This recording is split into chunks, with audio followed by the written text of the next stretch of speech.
delay 10-15 minutes his talk because we have a special guest from the representation of the Embassy of Egypt, Mrs. Hala El Hadidi, the first secretary of the Embassy of Arab Republic of Egypt, who will tell us, give us a couple of words on the function of the Embassy of Egypt in promoting, preserving, and fostering religious diversity. Thank you very much for being here. It is fantastic that you could make it. We know that it's a particularly hectic period nowadays at the embassy. It's 2 weeks. And thank you very much. The floor is yours. Thank you. Thank you so much. Thank you so much. Thank you, Rotaru, for having me, and HEND, of course. Thank you so much for the invitation. It's an honor to be here today. Allow me first to present myself. So I'm Hala El Hadidi from the Embassy of Egypt in Lisbon. I'm a diplomat in the Egyptian Ministry of Foreign Affairs and serving for around 15 years. And prior to my work here, I was a diplomat in the embassy in Jordan, our embassy in Jordan. So this is my second assignment. And of course, I was very excited and enthusiastic to participate in this interesting first international conference on interreligious diversity and dialogue, because I think Egypt, for the past nearly 10 years, has done a lot of work in terms of promoting peace and dialogue and ensuring that there is always room for peaceful coexistence, especially in an environment that has been extremely volatile with a lot of political and security uncertainties. So I think it becomes very important today to work more on dialogue, on peace, on communication and coexistence, on combating extremism, discrimination, and hate speech. So these elements and issues have been at the forefront of Egypt's foreign policy and the national agenda of the country in general. In this regard, I would like to represent how Egypt approaches the issue of interfaith dialogue and cultural dialogue and conversations and harmony between different groups and cultures. And I would place them, unfortunately, I don't have a visual presentation to provide today, so that it would be more interesting, because it was a little bit of a last-minute preparation. But I will try to articulate as much as I can, because I think we've really worked in the past 10 to 15 years on creating a holistic and an inclusive and a general approach to the issue of dialogue and peaceful coexistence on different fronts. The way I would put it is that Egypt has this trilateral or three main pillars of addressing interfaith dialogue and cultural dialogue and combating extremist narratives, which tackles the three main pillars, or the three main components are religion and diversity. And the second one is culture and history. And the third is development and social cohesion. And these three main elements, or the three main pillars, they feed each other. And we felt that it is impossible to be promoting and fostering dialogue without addressing development issues and strict or very sensitive socioeconomic issues. And at the same time trying to integrate this with our own cultural and historical heritage. On the historical and cultural front, I think the most recent thing that was a message for peace and connection to the whole world was the inauguration of the Grand Egyptian Museum, which happened on the November 1st. We had a great ceremony, and I think the representation and the message underlying this landmark and great archaeological architecture and museum transcends beyond the fact that it's just housing thousands of Egyptian pharaonic artifacts, but it actually resembles how Egypt is opening to the whole world. And during the ceremony, we had a very clear message of having the same kind of celebration happening in different capitals, where our monuments are there and present in these countries. Our obelisk, for example, that is situated in different capitals around the world, and we put it in the prism of the connection that brings us together. Not from the way of, not only through pride and acknowledgement of our history and archaeology, but also that there's much more that connects the people together, and there's much more shared and common heritage that we all have to enjoy together. And I think this was a very key and important message for us during this very critical time of very challenges on the security and regional security level in the Middle East. We also had a very good breakthrough most recently with the appointment of our Secretary General Khalid Al-Anani to be the first Arab African to be the Secretary General for the UNESCO. And the reason also why I'm bringing this up is because his message, and when he was advocating for his position, was based on the same underlying concept that we are looking for when we're speaking about interfaith dialogue and dialogue between civilizations and cultures, which is how to make this institution, the UNESCO, for all the people. So that was his key main message that he was promoting and he was advocating for, that we are there to make sure that the UNESCO is a place, the most prominent institution, global institution for education and historic heritage, to be the place for all the people, and that this is a time to be unified and not be fed into more hate or division. In this scope as well, in terms of the culture and history, Egypt has also been actively working on advancing and revamping so many cultural and historical sites in Egypt. And part of it is also to ensure that our historical heritage, including key Islamic and Christian areas and sites, to be maintained and well placed, but also to make sure that the people living around these areas are part of the development process. And that's why we link the culture and history with the development element and the social cohesion. Because we believe that people have to be integrated as part of the momentum that is working to advance and develop these regions and these areas and historical sites. We've most recently, our Prime Minister has inaugurated the revamping of Al-Fustat. Al-Fustat is a major field that was actually a dump of waste and slums. And through the past few years, we have been extensively working on revamping this area, which is housing so many historical Islamic monuments.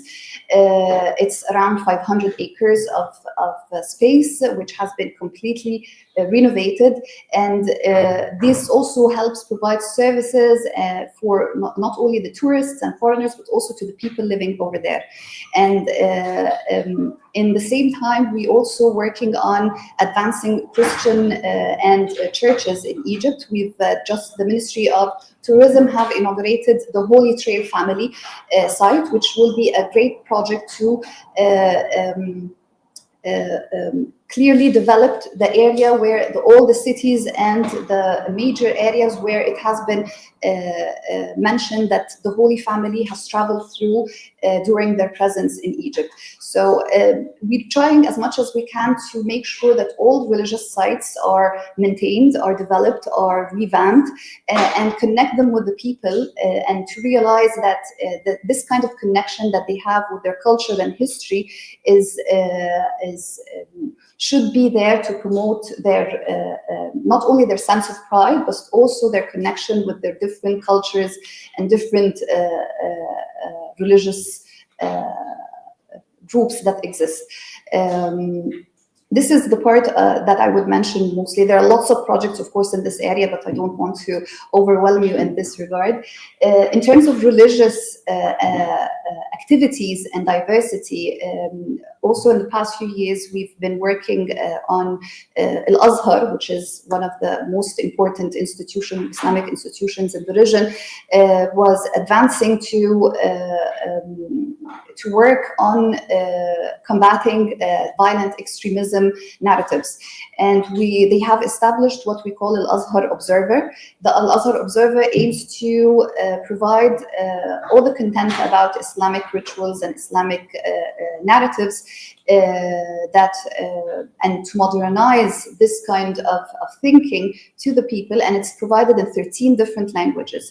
And the reason we're providing it with 13 very common languages is that for the people to be able to provide the normative and the real values of Islam corresponding to other extremist or other values that are completely out of line to the values of Islam in general. We also work with the Coptic Evangelical Organization for Social Cohesion and Social Work, which has also done a lot of coordination with the Ministry of Foreign Affairs and concerned authorities in Egypt in order to promote workshops and capacity building for priests on how to have interfaith dialogue and promote religious principles that are corresponding to the real and modern challenges of our time. Most recently, they've just started a project on intercultural dialogue in Luxor and in Giza, which also comes in line with what Al-Azhar are doing, each in their own realm and their own field. But I think it provides this holistic approach of where Egypt is addressing the issue of interfaith dialogue and combating extremist thoughts and violent extremism. The last element I think it's already intuitively part of what I've already mentioned is development. And I think it is very important to stress on the needs of the people, because it's one way to speak about values in abstract form, but also to be able to understand that the needs of the people, their social, economic challenges, is also part of the problem when it comes to extremism and kind of distortions and misconceptions to different interfaith and religious groups. So development has been at the forefront of Egypt. There has been lots of economic and as I mentioned, security challenges that have crippled the country's progress in the past few years.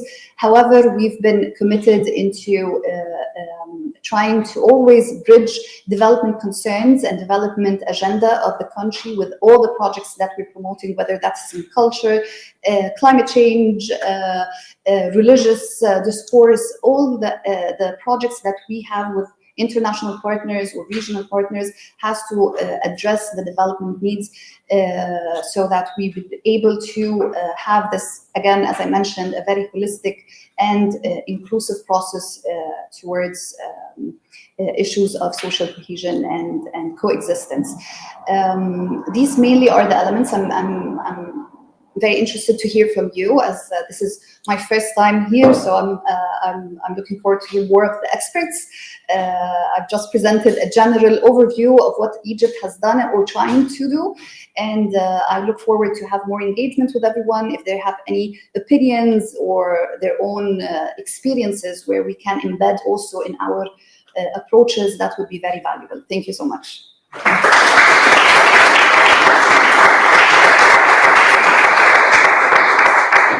Thank you very much. I think it was very interesting to give us a summary of the activities you are developing over there. And I'm sure we will have, you know, a lot of opportunity to interact. Yes, thank you.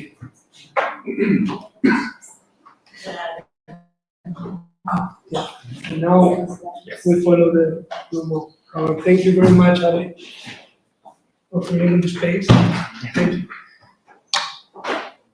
Okay, thank you. So it's really an honor to be here. I know it's the post-lunch food coma slot, so I'll try to be entertaining. I'm going to present a paper that my colleague in Barcelona, Matthias van Houw, and I have been working on. It's an idea, well, that you're the first group that we're testing this idea on, so I'm very curious to get your feedback.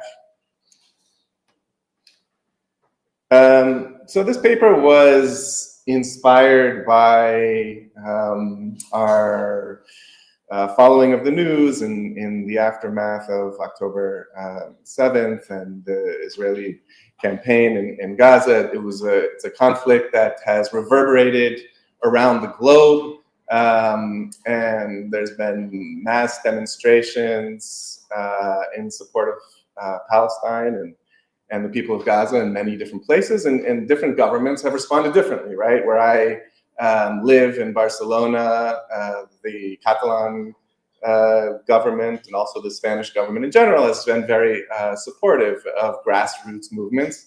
In Germany, by contrast, the government has viewed these demonstrations with suspicion and has taken pretty tough measures against expressions of anti-Israel sentiment or what it interprets to be anti-Semitism, pretty stringent measures. And so one question, so this is understandable from historical reasons, right? Germany, after all, is the place where the Holocaust was perpetrated, and so we can explain this by the legacy of Nazism and the responsibility that Germans feel for guaranteeing the safety of the Jewish people. But we're particularly interested in how this has become part of the German national identity. Angela Merkel, for example, in 2013, stated in an interview that Germany's support for Israel's security is part of our national ethos, our raison d'être, right? This is, so one question we ask is whether Germany's support for a foreign national project or the integration of a particular stance toward that foreign project into its own national identity, is that a case of German exceptionalism, given the exceptionality of the Holocaust? Or is this a case of something broader that we can also find elsewhere? And what we argue in this paper is that it is a case of something broader that comes in different forms and degrees that we call exoteric nationalism. And before I explain exactly what exoteric nationalism is, let me situate the concept within the broader literature on nationalism, with which some of you are probably familiar. So many studies of nationalism, theories of nationalism, begin with a very basic dichotomy between ethnocultural nationalism and civic territorial nationalism. In the last presentation, we got a sort of taste of what that looked like in ancient Greece. But the commonality between these two forms of nationalism, which are typically differentiated, is their common emphasis on the narratives, the symbols, and the principles that underpin the unity of the national community. In both instances, nationalism is considered, is understood as a self-centered construct that basically explains what is it that brings unity to we, the people. To be sure, scholars have theorized the role of the other in the construction of national identity. Sometimes they talk about a significant other or the constitutive other. But if you think about this literature, the other is almost always conceptualized as an enemy or an adversarial other, right? That provides meaningful oppositions against which the we, the us of national identity is defined, right? What we want to highlight in this paper is the role of positive thens, okay, in the construction of national identity, because it's not just these negative adversarial others that play a role in constituting our national identities, but also, in some cases, positive thens. And here we're not just talking about sort of pragmatic, strategic alliances that are developed for material or security purposes, but we're also talking about deeper emotional connections that are cultivated toward certain foreign nations. And instances where support for these foreign national projects is integrated within the very contours of domestic national identity.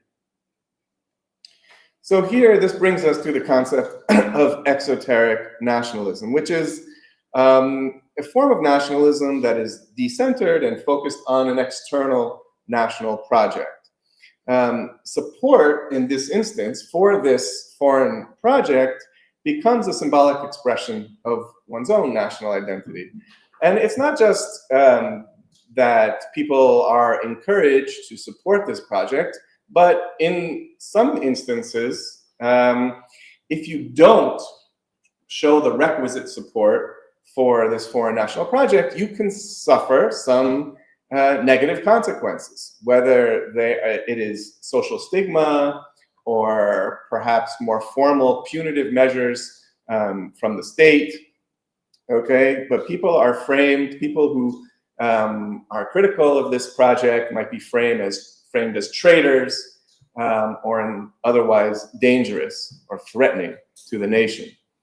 In this sense, the creation of this positive then, right, contributes to the production of new adversarial others, whether they're within the nation or beyond its borders.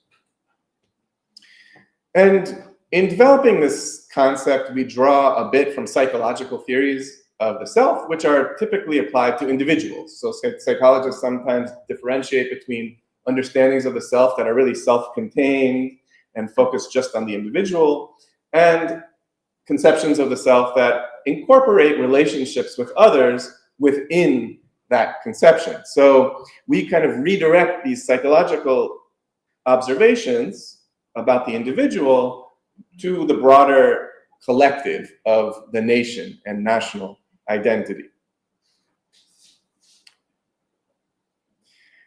So exoteric nationalism, as we conceptualize it, can emerge from several different mechanisms. In some cases, like we would argue the case of Germany, it results from processes of national definition or redefinition that elevate the status of a referent foreign nation based on its symbolic importance within the new narrative of the nation. We are a new Germany that is not anti-Semitic, that is tolerant of diversity, that is democratic, etc. Or it might result from ideologies or theologies that establish national support for a referent nation as part of a grand political or religious worldview. Okay, and here's where the role of religion comes in some cases to a greater degree. Or thirdly, it might result from feelings of fraternity that are linked to shared experiences of oppression and perceptions of threat from a colonial or imperial power. Now, these are distinct mechanisms. In some cases, the boundaries between them might become a little blurry, but they all generate a sense of shared fate where the collapse of this foreign national project that is the referent for exoteric nationalism has grave existential ramifications, either for the identity or the welfare of the national community or for its core moral commitments. So what I'm going to do is now just point to a couple other examples or a few other examples of exoteric nationalism to give you a better sense of why we think that Germany is not totally exceptional. And I should say that exoteric nationalism can be state-based. It can be something that is top-down, that the state kind of imposes, or it can be more grassroots movement-based. Of course, whether to the extent that it's integrated within the state and the state adopts it as official policy, violating its requirements will have greater punitive consequences, but movement-based exoteric nationalisms can also bring with them important consequences. So the next case that that I want to just mention here is the case of Christian Zionism. So you are all probably familiar with Christian Zionism and what it's all been about. I'm not going to go into the complexities of how it's evolved over time, but it's essentially the view that the creation of the state of Israel is the fulfillment of a biblical prophecy that establishes the Jews as the chosen inhabitants of the Holy Land. And this is essential for the second coming of Jesus to take place. So Israel, as the homeland for the Jews, is situated within a narrative about divine history and a particular path toward human redemption. Sometimes this is called dispensationalism.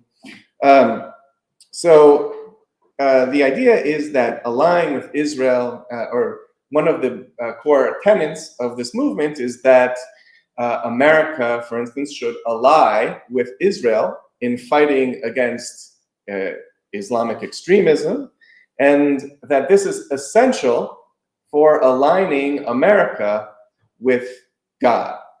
And I thought that Sturm, in one of the articles on Christian Zionism, captures this exoteric dimension very well.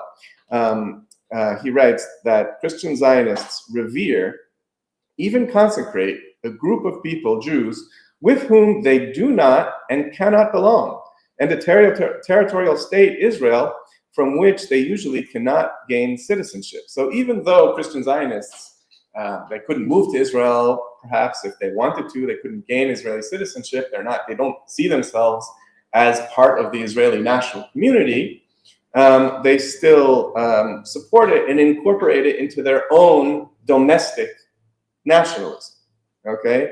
So this is not like your typical diasporic nationalism or long-distance nationalism, etc.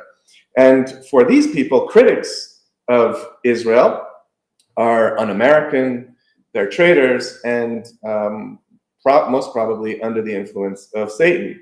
We saw some of these criticisms directed toward Barack Obama when he voiced criticism of Netanyahu and made some visits in the Middle East when he was president. And more recently, we see them, we see how Christian Zionism has entered in some ways, to the Trump administration and been directed punitively at pro-Palestinian activists, some of whom have been detained or had their green cards or been under threat to lose their legal status in the US, as was the case with Mahmoud Khalil from Colombia, which you've probably read about.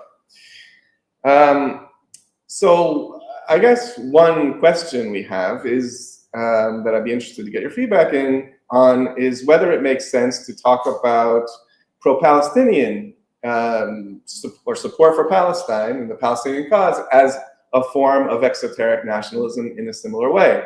So in much of the Arab world, we see very strong support for the Palestinian cause. If you are critical of Palestine, or you were to really express explicitly and visibly your support for Israel and Zionism, well, that might come with some significant risks, whether social or safety.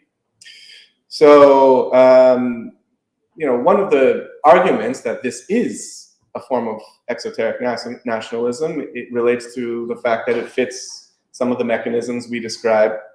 So, for instance, some have analyzed support for Palestine as part of a broader view regarding anti-colonial struggle. So, support for the Palestinian cause expresses a sense of fraternity from countries who themselves or populations who themselves have experienced colonialism or see themselves as sharing a certain set of experiences with the Palestinian people and an ideological program or agenda of anti-colonialism. Of course, one also might interpret this as a simple case of ethno-religious nationalism or antagonism toward Israel. In that sense, we can, it's not empirical reality is messy. So probably a more accurate interpretation of support for Palestine and the importance that it has in the Arab world, possibly beyond, is that it's a combination of both ethnocultural and exoteric nationalism. What about beyond Israel and Palestine? Because Israel, there's certain historical reasons, which I'm not going to go into here, which make Israel and Palestine particularly powerful sources of exoteric nationalism, but we don't think it's somehow just unique. Those aren't the only referent projects, foreign projects. Think about Ukraine, for instance, and the support for Ukraine that's been demonstrated, particularly in surrounding Baltic states. So one author writes that at the onset of the Russian invasion, it seems that there are more Ukrainian flags in Vilnius, Riga, and Tallinn, the three capitals of the capitals of the three Baltic states, than their own flags. And this was just one expression of this pro-Ukrainian sentiment. There was also the toppling of Soviet-era monuments and some politicians or commentators who expressed sympathy for Russia or criticized Ukraine on various lines were demonized, somehow forced to resign from the parties to which they belonged or sanctioned in other ways. In describing what the sources of this are, for instance, one scholar writes that it relates to vicarious identification linked to traumas of the past. But we can say that these countries, right, they also they had a shared experience of Soviet occupation and rule, and they also share the experience of existential threat from Russia. Now, in comparing an exoteric nationalism that is linked to a very specific conflict like this versus an exoteric nationalism such as I described in the case of Christian Zionism or in Germany, the durability of the exoteric nationalisms is probably different, right? In Germany, it's probably going to be a lot more durable than, say, in the Baltic states, where maybe when the conflict with Russia ends, the relationship with Ukraine will kind of go back to normal. We'll go back to being an ordinary political relationship. So if this exoteric nationalism is really linked to a very specific conflict that presents an existential threat, then when that conflict ends, it might vanish, right? If it's not institutionalized. So that's the other part of the argument. So in order to be durable, it has to become institutionalized within a narrative of national belonging, within key institutions where this narrative is disseminated. Because ultimately the durability relates to how this is incorporated into a narrative of the self, right, and who we are. And while that narrative might be strong during wartime, perhaps when that war ends, it won't be if it's not institutionalized. It also might be influenced by the actions of the regime that is ruling the foreign nation. So arguably Netanyahu, for instance, and the current administration in Israel is putting in jeopardy a lot of that capital that they accumulated from exoteric nationalisms in Germany, in the Czech Republic, and Poland, for instance. So if that regime crosses certain lines and violates certain moral principles, that leads the leaders of the countries that have typically supported it due to this powerful mechanism, this force of exoteric nationalism, well, it might start to, we see some cracks emerging in some of those countries, for instance. So there are many factors that might impede exoteric nationalism from materializing. Perceptions, for instance, that inhabitants of a foreign nation are too racially or ethnically distant.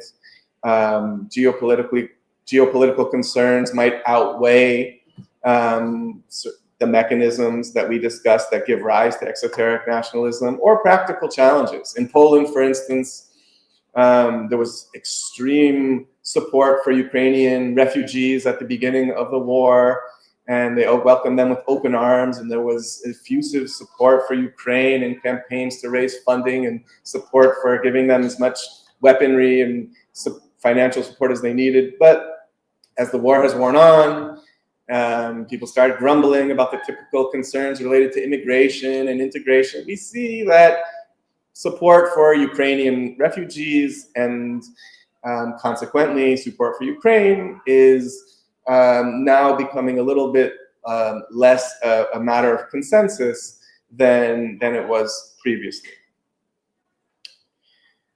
So just by way of summarizing, we want to challenge how the literature on nationalism has typically conceived of the role of others in the production of the nation. We want to focus not just on adversarial others, but also on positive thems. We highlight how there are these disparate cases, but what they all share in common is the use of a foreign national project as a symbolic anchor for a domestic national identity. And we've talked about different mechanisms, and I've given you some examples, but you know, in the case of the first mechanism, as I mentioned, we can see similar processes in other Central European countries post-communism that explain why the Czech Republic, for instance, or Poland or Hungary were initially quite and still arguably quite supportive of the Israeli state. Or in the case of ideological programs, we talked about Christian Zionism, but we can also talk about political ideologies, like, for instance, during the Cold War, the support for countries that fit within a particular ideological program that the US or the Soviet Union were trying to promote at the time. And different mechanisms will likely produce exoteric nationalisms that have different levels of durability depending on how they're institutionalized. And finally, this understanding of nationalist, this concept challenges our classic understandings of national identity as being either territorially or ethnically centered. So with that, I will conclude and open up to questions.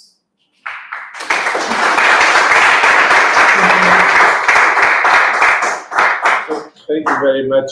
We keep the questions for the end of the two lectures, if it's not a problem, because we could be at the end. I think because then we're going to allow for questions for the three papers. Okay. If you don't mind. Yeah, okay. Thank you very much. Yeah. Okay. Thank you very much again, Avi, for this very interesting presentation and thought-provoking presentation. And now we have the presentation of Anna PETRACHE. Which Anna, please. Anna PETRACHE studied philosophy and political sciences, and she's an expert in the religious sciences. So her lecture will be about repairing the world through interreligious dialogue and encounter. So please, the floor is yours. Thank you. Thank you very much for this invitation, for all the organization of the conference.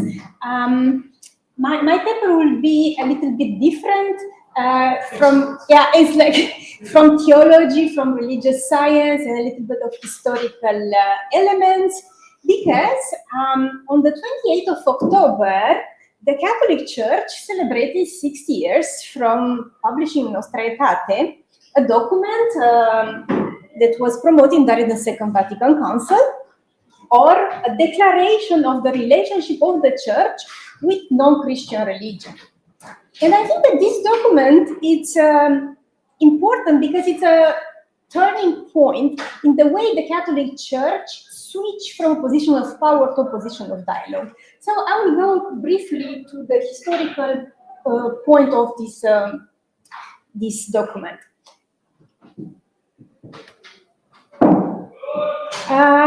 Yeah, you probably see here Jules Isaac, a French historian who lost a good part of his family in Auschwitz, and he criticized the fact that anti-Semitism is rooted in a long history of Christian theology and teaching that he was calling the theology of the contempt.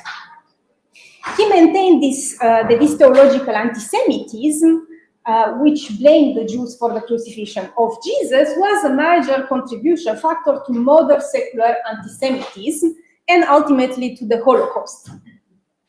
Following the meeting between Pope John XXIII and Jules Isaac, the Pope entrusted Cardinal Agustin Bea, president of the Secretary for Promoting Christian Unity, with the task of drafting a declaration concerning the Jewish people. A possible appendix called the Judaïs. This attempt failed for political reasons, but later on the project resurfaced on the 25th of September 1965 when Cardinal Bea, a report on the Jew, was distributed to the Council Fathers. After discussion, the Fathers considered it appropriate to add a paragraph about non-Christian religion, emphasizing the shared belief in one God, the Creator and Father of all. Several Eastern bishops, particularly the Greek Catholic Patriarch Maximus IV, drew attention to the risk that a declaration that is focusing solely on the relationship with Judaism might remain silent about Islam. So such an omission could be interpreted, especially in the Middle Eastern context, as indicating that the Catholic Church has taken a strategic stance in favor of Israel. As this crucial point, another key figure interfered, and this is the providence because we speak about Egypt again, the Egyptian Dominican theologian Father Georges Anawati, a renowned scholar of Islam and Oriental study. Father Anawati undertook a genuine campaign of advocacy. So he highlighted in a lecture that he delivered on November 63 at D'Angelico, the Dominican University in Rome, also my university. The dean asked me to say that. And besides the university where Pope Leo studied. So this conference was entitled Islam at the Time of the Council, Precursor of an Islamic Christian Dialogue. Presented at this conference were several cardinals and council advisors who were impressed by his intervention and entrusted Anawati with the task of drafting the paragraph on Islam that will be eventually included in Nostra Aetate. So a council document was first intended to address all relationship with Judaism, especially in the post-Holocaust context, was transformed into a document that broadly addressed the relationship with other non-Christian religions as well. Since the promulgation of Nostra Aetate, interreligious dialogue has developed into an organized effort, both as an academic field and as a form of cultural diplomacy.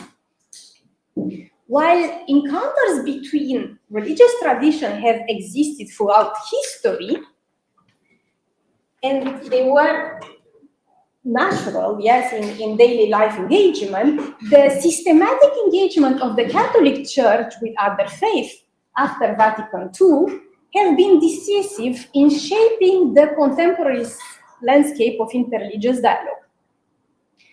Much of the theological evolution within this field drawn upon a shared patrimony, particularly the Abrahamic heritage that links Christianity, Judaism, and Islam. My first observation concerning Nostra Aetate is that it begins with what human beings have in common and then move towards unity. Stating this way, it might sound banal and evident, but was not at that historical moment. Until then, most comparative studies emphasize difference, what separates Christianity from Judaism and Christianity from Islam. With Nostra Aetate, we enter into an era in which what separates us becomes secondary to what unites us. I quote the first paragraph of Nostra Aetate. In her task of promoting unity and love among men, indeed among nations, she considered above all in this declaration what men have in common and what draws them to fellowship. What is particularly interesting in such an approach? It's that the first ethical step is to recognize the face of the other, and to recognize in the face of the other something very similar to oneself. Because the inability to see in the other a reflection of the same can give rise to indifference and even rejection. With regard to Islam, Nostra Aetate established this unity and similarity by referring to a letter of Pope Gregory VII, whom in 1076 wrote to Al-Nasir, the Muslim ruler of Bijaya, the present-day Algeria. This letter precised that Christian and Muslim believe in one God, although in a different way. Almighty God, who wished that all should be safe and none one lost, approved nothing in so much as that after loving him, one should love his fellow men, and that one should not do to others what one does not want done to oneself. You see here the rule of the golden rule.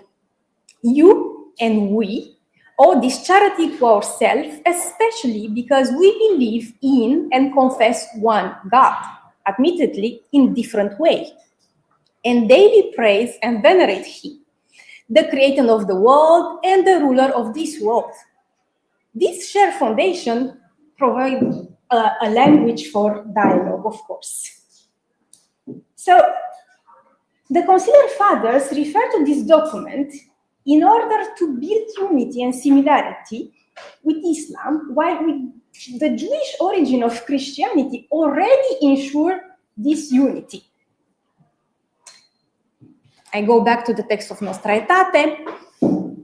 I'm not quoting the entire passage because we don't have so much time, but please notice that when it's called to speak about Judaism, the text of Nostra Aetate is using a language that is emphasizing the remembering part. We keep ever in mind, we recall, and so on.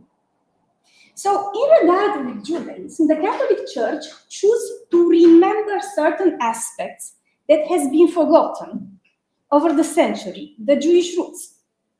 The Church is therefore called to remember a part of its own history that had long been ignored. This act of remembrance has led to a radical change in the way the biblical studies are taught today. Christians are thus invited to cultivate a theological memory, one that recalls not only the history of the Jewish people, but also their own sacred history, in which the Church appears as the union of Jews and Gentiles. However, when it comes to the past, we can observe a difference between the way Christianity are called to look at history in relationship to Judaism and the way they are invited to relate to the past in relationship to Islam. So you can see here that when we speak about Islam, the Catholics and the Muslims are called to forget. Since in the course of centuries, not a few quarrels and hostilities have arisen between Christians and Muslims, the Sacred Synod urged all to forget the past and to work sincerely for mutual understanding and to preserve as well as to promote together to the benefit of all mankind and so on. So you might notice that it's a discrepancy here. In a relationship with Judaism, we are called to remember. In relationship with Islam, we are called to forget. I can interpret that in the sense that the theology, which is putting together Christianity and Islam, cannot be deconstruct this theological bound, while in case of Islam, we are speaking about some historical contingencies. But what is interesting, that in order to repair a relationship, we are sometimes called to remember and at other times to forget. Yet both acts involve renewal, an attempt to restore and revitalize the bond. The Christian eschatology has a concrete promise of renewal and restoration. God promised to make all things new. The message of salvation is fundamentally one of transformation and renewal. To mend what is broken, to heal the sick, to strengthen what is twisted, and to enable the paralyzed to walk. Throughout the Bible, there are several messages of restoration and reconciliation. In Isaiah, in Ezekiel, I will not quote them. In this sense, one might say that the work of Nostra Aetate is in itself an act of reparation, encouraging Christians to re-engage with people of other faiths after centuries of wounded relationship. But speaking about eschatology, I cannot not notice the fact that both Judaism and Islam are also eschatological religion. We often speak about Christianity, Islam, and Judaism as being monotheist or Abrahamic religion. Abraham is mentioned 3 times in Nostra Aetate. In speaking of Abraham, we refer not only to a shared heritage, but also to a shared promise. According to the Hebrew Bible, to the Old Testament, God promised, I will make you into a great nation and I will bless you. Similarly, in the Quran, God promised to make Abraham a great leader. These promises can be interpreted in an eschatological key, even though the eschatology itself in its detail differ between these 3 religions. A long time in religious studies, it was used the expression of Abrahamic religion to speak about Judaism, Christianity, and Islam. Around 2010, books, conferences, and academic programs have increasingly adopted this expression of Abrahamic religion. The concept rests on the idea of a common foundation with the potential to ensure a peaceful, non-conflictual future. Shared roots, it is argued, could pave the way for mutual understanding and cooperation. As one author put it, if these 3 religions only realized that they share the same father Abraham, they would be able to understand each other in the modern world. However, other scholars emphasize that the term Abrahamic religion is ideological and carry a hidden agenda. The image of Abraham as a peacemaker might serve as a rhetorical hope for reconciliation rather than a historical reality. Also, some other authors explain that the 3 religions portray Abraham in very different way, as a biological ancestor in Judaism, a model of faith in Christianity, and the first Muslim in Islam. So, references to Abraham have been used to assert difference rather than unity. In this sense, Abraham functions less as a shared patriarch than as a founding figure, legitimizing each community, both religious and political. Later on, the term of Abrahamic religion disappeared. The interest of this concept is that it emphasizes a common genesis. Yet, I believe that a better framework can be provided. And I propose to speak about Judaism, Christianity, and Islam as eschatological religion. It is not only because they speak about promises and expectation after about the next life. But also, because this free religion has promoting a mode of thinking oriented towards the future, towards the fulfillment of prophecy. They share the assumption that this world and this historical time will sooner or later come to an end. Such a conception implies three key characteristics that deserve to be mentioned. First, that the human being is eschatologically oriented, looking towards what is yet to come, towards becoming. Second, this orientation allows us for a phenomenology of human hope, one that originates in this world but is directed towards another. Finally, this characteristic explains why believers live in a state of anticipatory readiness for the end, striving to lead a morally upright life. Nostra Aetate itself hints to an eschatological dimension, but do not fully develop it. For instance, it says, one is the community of all people, one their origin, for God made the whole human race to live over the face of the earth. And also, one is their final goal, God. This sentence sketches a kind of redemption history from Genesis to the Eschaton and encourages us to think that Judaism, Christianity, and Islam are eschatological religion. In doing so, it can shift interreligious dialogue from purely theological debates about the nature of God or philosophical debates about religious experience, or even historical discussion about past and shared heritage. Instead, we can open the way for a more practical conversation about what we can reasonably hope for. Describing Judaism, Christianity, and Islam as eschatological religion shift the perspective of interreligious dialogue from an ontotheological approach concerned with the nature of God and God's relationship with human beings to an approach focused on how can we live together. This eschatological orientation invests history with meaning, interprets events with that historical framework, and encourages human beings to act responsibly, leading ethical life that promotes justice, peace, and reconciliation. Of course, the eschatological detail difference in these three religions, as well as within each tradition.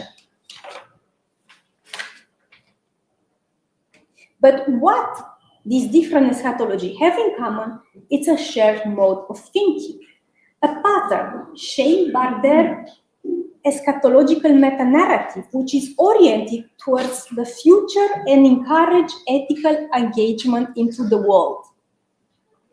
Now, I have also a last part. Can I go for 3 more minutes or should I stop? I can, yeah, okay. In the next few minutes, I would like to explain how Nostra Aetate inspired the way I practice interreligious dialogue. So I will therefore speak about what I'm taking from it.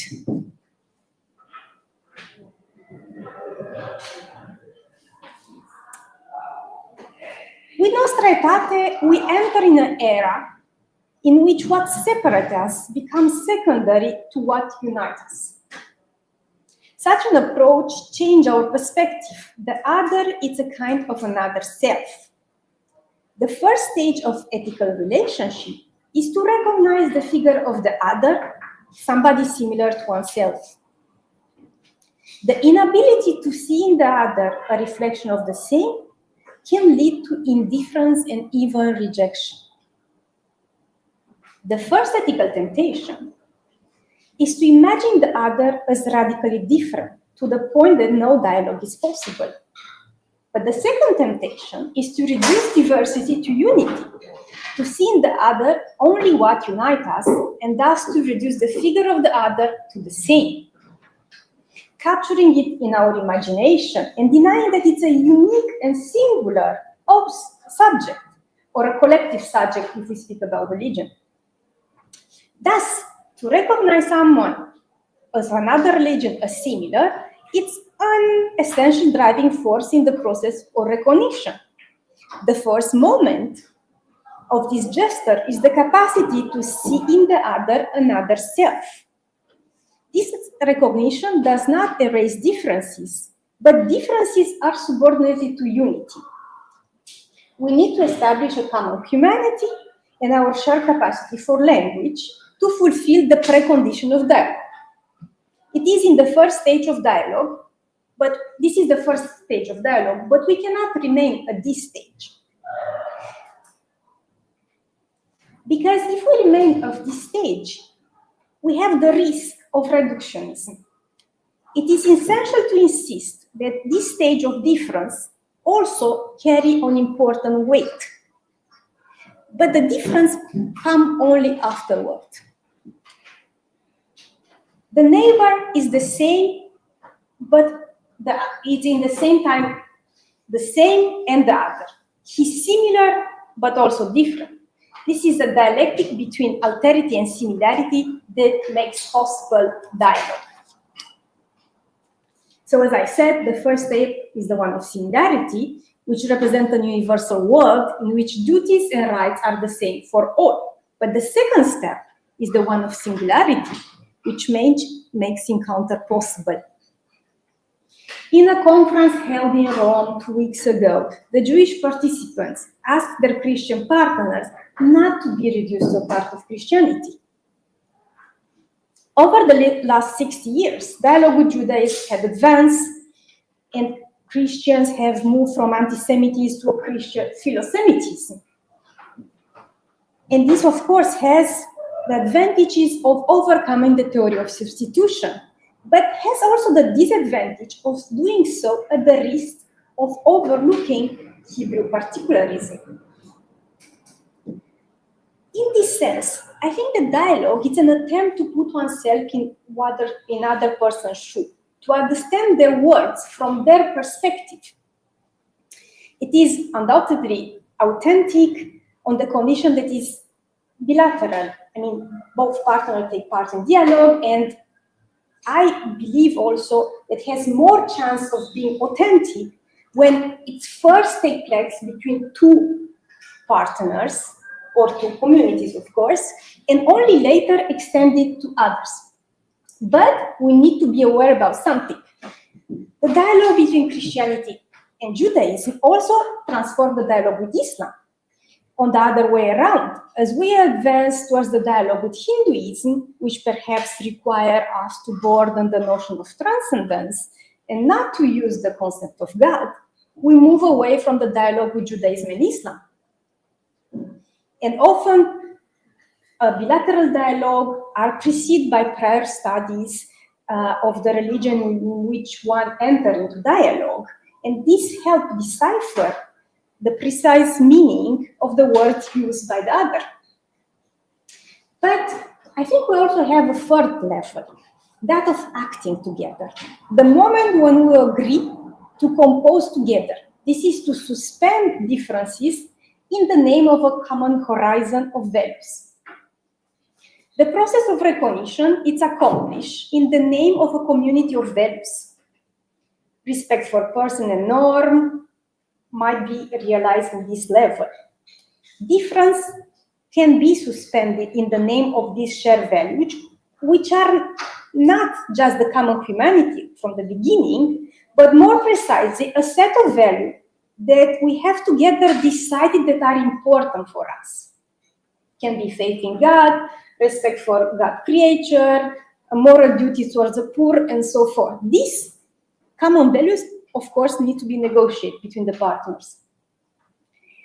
And this first step, the capacity of action, it's important because it's a process of choosing the common after the trial of difference and deciding to act on behalf of it. Without this, the second stage of the confrontation, dialogue remains incomplete. But confrontation in discourse cannot be the last point either.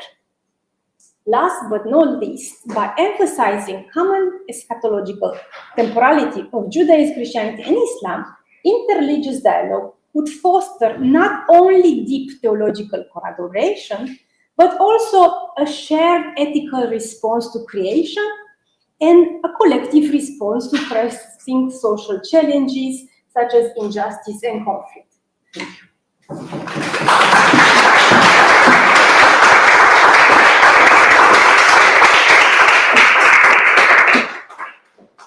Thank you very much, Anna PETRACHE, for this very important presentation. And now I will invite all the speakers, including, if I may, Dr. Ala Eladini, to sit here. And we have a few minutes for some questions. Please take a seat. I rest it. Okay. Please. Sit. Sure. Okay. Sorry. Yeah, okay. So questions? I have a question in regards to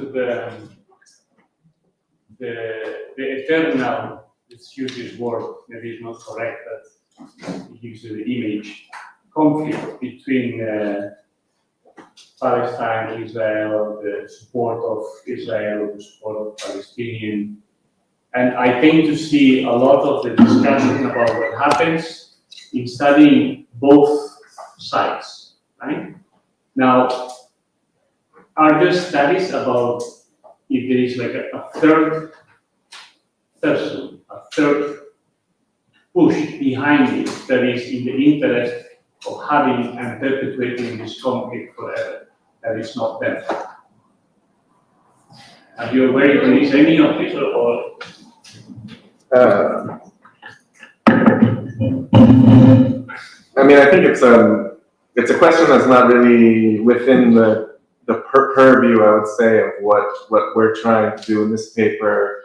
I think you have to be careful not to get into. I mean, there's a lot of conspiracy theories out there about, you know, kind of hidden interests that are trying to make this conflict perpetual, or how, you know, a lot of people talk about how Netanyahu had an interest in prolonging the conflict to protect his, for electoral reasons, basically, and wanted to perpetuate wartime. And, you know, maybe there's something to this, like in any context, war, it serves the interests of some, you know, politicians, arms producers, this and that. There are certainly interests, but it's not something that I'm going to comment on, really, because it's not I haven't done, that's not the focus of my research per se. Thank you very much, Avi, for your answer. And now, please.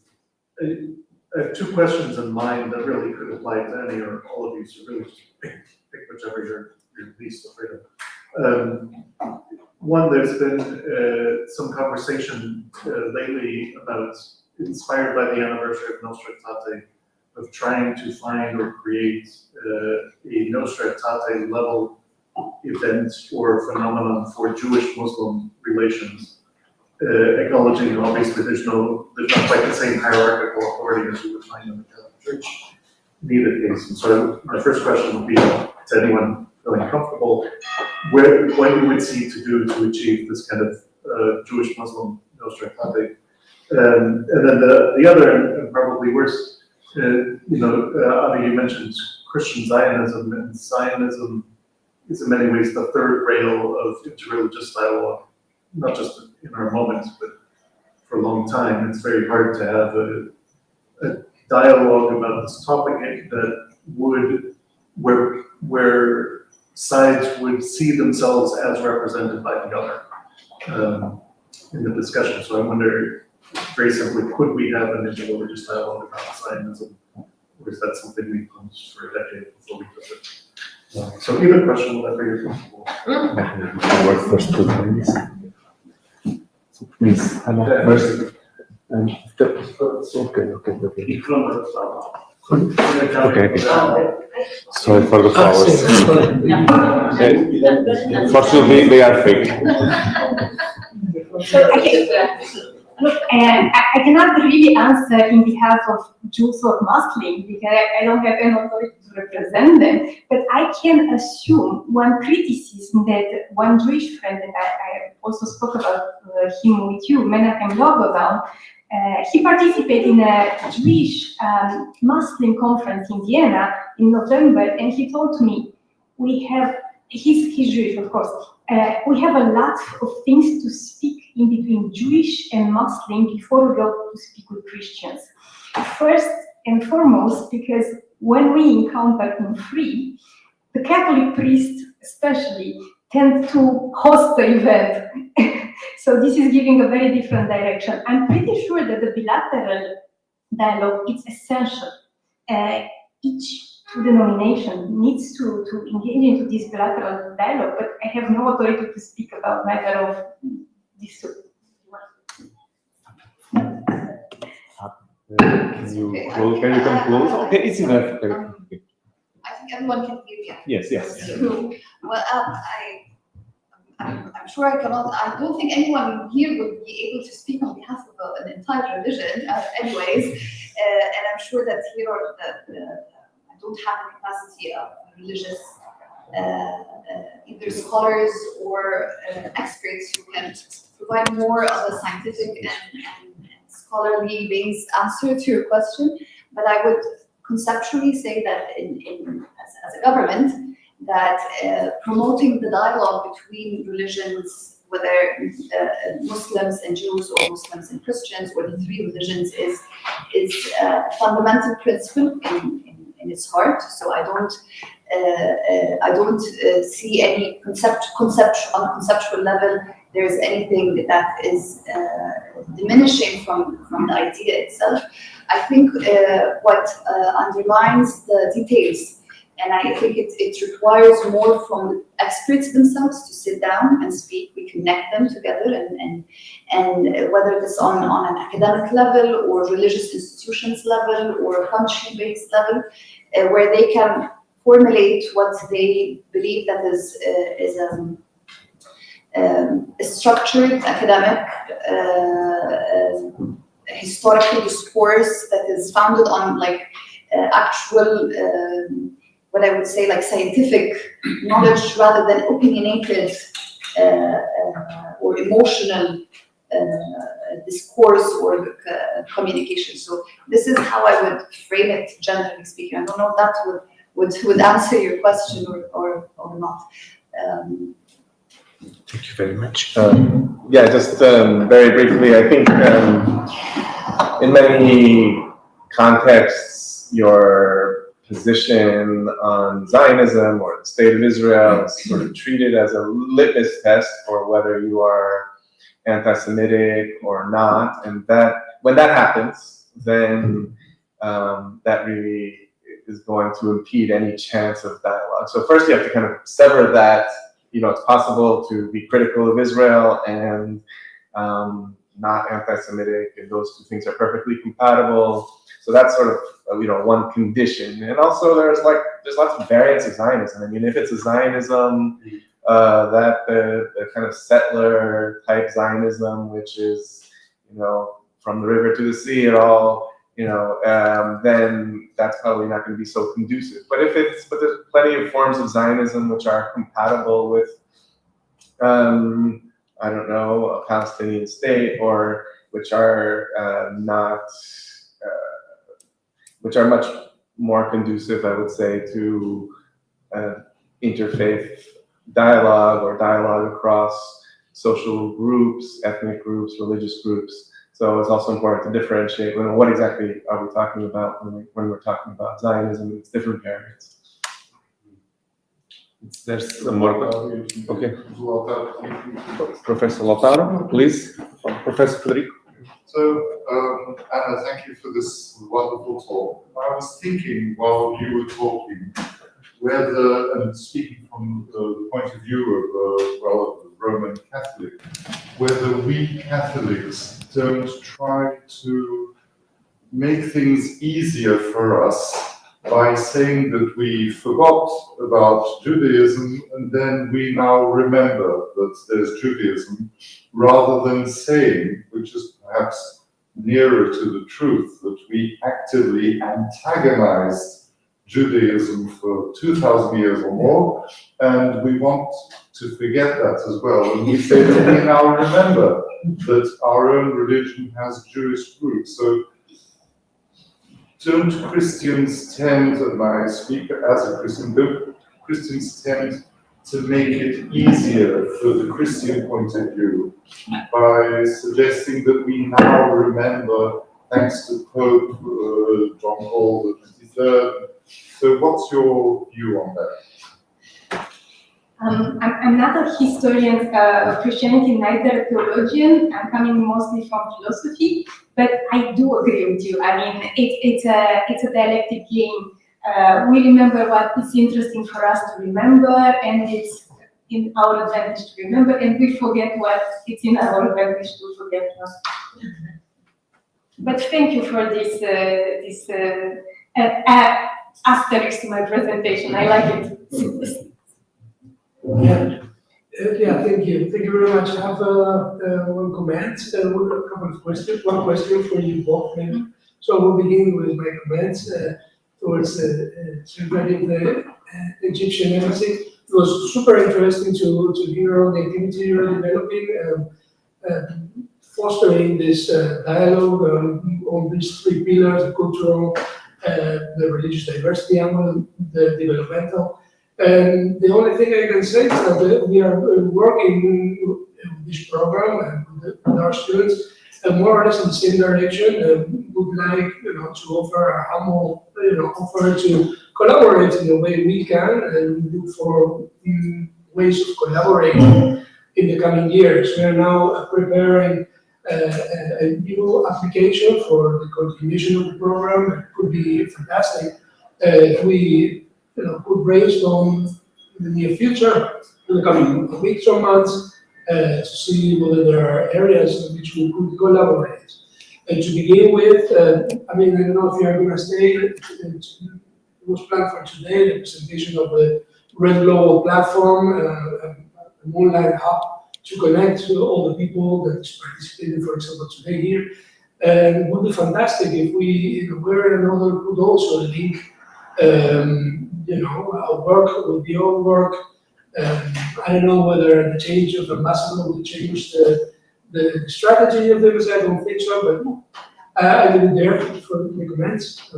Thank you very much, because it was very informative and encouraging to see also this happening through the embassy input. Thank you. Well, yeah, of course. I look forward to learn more about the platform. Maybe I didn't catch that part at the beginning.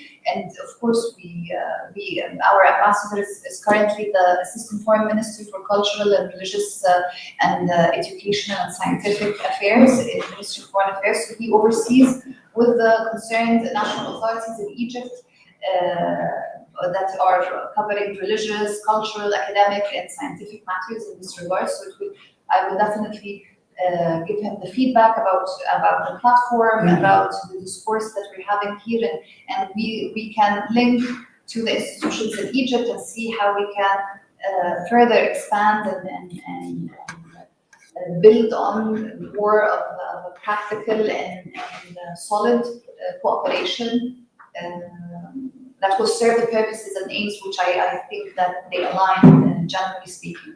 Thank you. Thank you very much.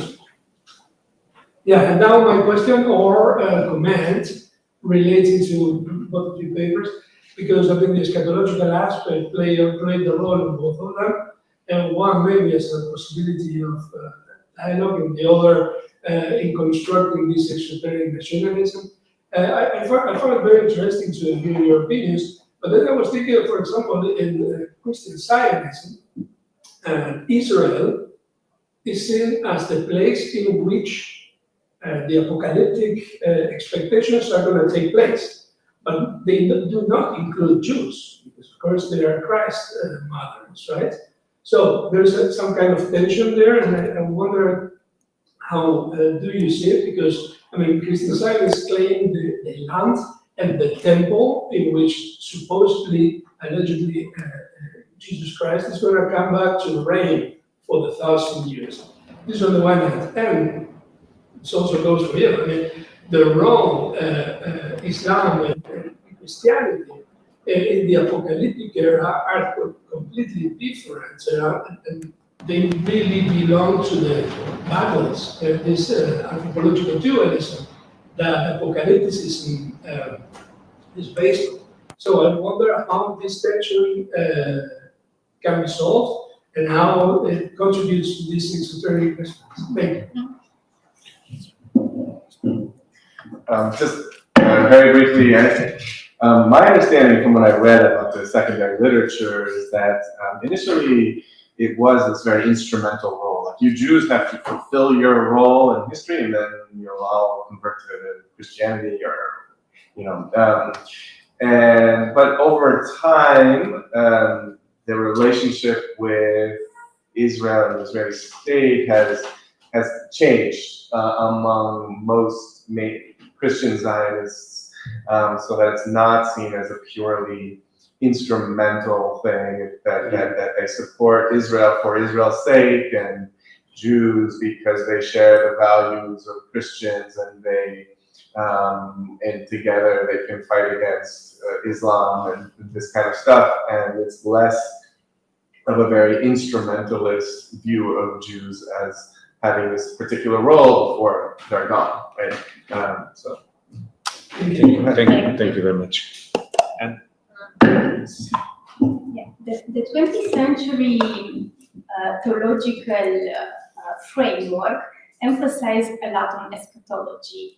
But one of the reasons when they changed this discourse, the beginnings of before 20th century, eschatological discourse was just the last chapter of theology, handbooks, and it was about the soul and what will happen with the soul after death. But in 20th century, there was a shift in this discourse. This shift was also produced by the desire to criticize numerous forms of false eschatology, of politicized eschatology, who tell that the end has come or it's coming now, to make people afraid and to make them emotional, use in a certain direction or another. So I think that also Marxism, in my opinion, is another form of false eschatology. The question of time and how you interpret the relationship with time is essential here. And also how you interpret eschatology, because I prefer interpreting eschatology as a process of renewal and reparation, and not as an apocalyptic discourse, because we do the distinction between apocalypse and eschatology. And well, what we can do in academia, at least, is to focus more on this meaning of eschatology, and being aware that every generation somehow had the impression that they are contemporaries with the end of time. What does it mean? This means that end of time, it's a structure of meaning that it's useful for our imagination, and not a political, secularized version of eschatology that it's drawing people to go in one direction and eventually also to take weapons in that direction or another. thank you very much to our three speakers. It was a pleasure to have you here this afternoon, and you can finish by continuing. 20 minutes. We now have a small break of 20 minutes, and we'll come back. We have the coffee break upstairs. The fourth floor. The third floor. Fifth floor. We are on the fourth. No, we are in the fourth floor. It's in the fifth floor. Just 1 hour. 1 hour. We'll come back in 20 minutes.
Now we have the talk of ELTAHER,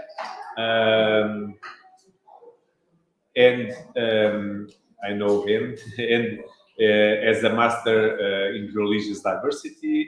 Previously, she had a master on journalism and communication.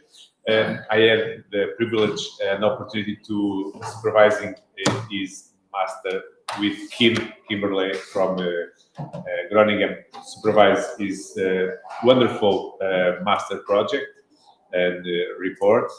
And now she belongs to the ReD Global Project. And her communication, her talk today is about religious, humanitarian, and or geopolitical media narratives in war coverage. It's related, of course, to her master thesis. So, and the floor is yours. Thank you very much.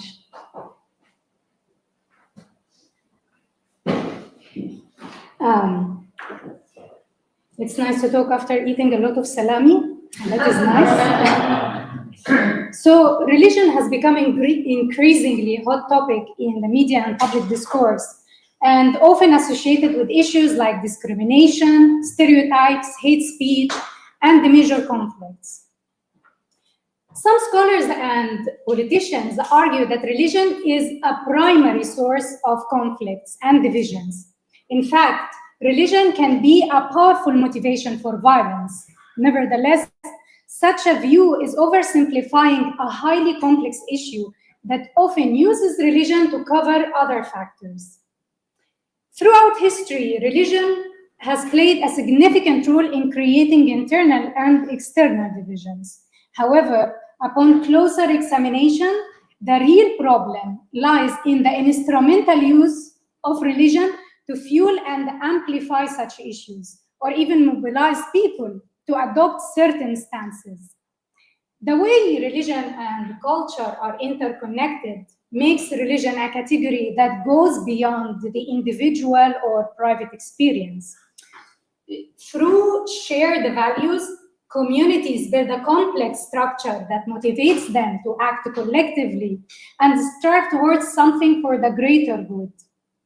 Therefore, religion serves as a tool to persuade, motivate, or mobilize.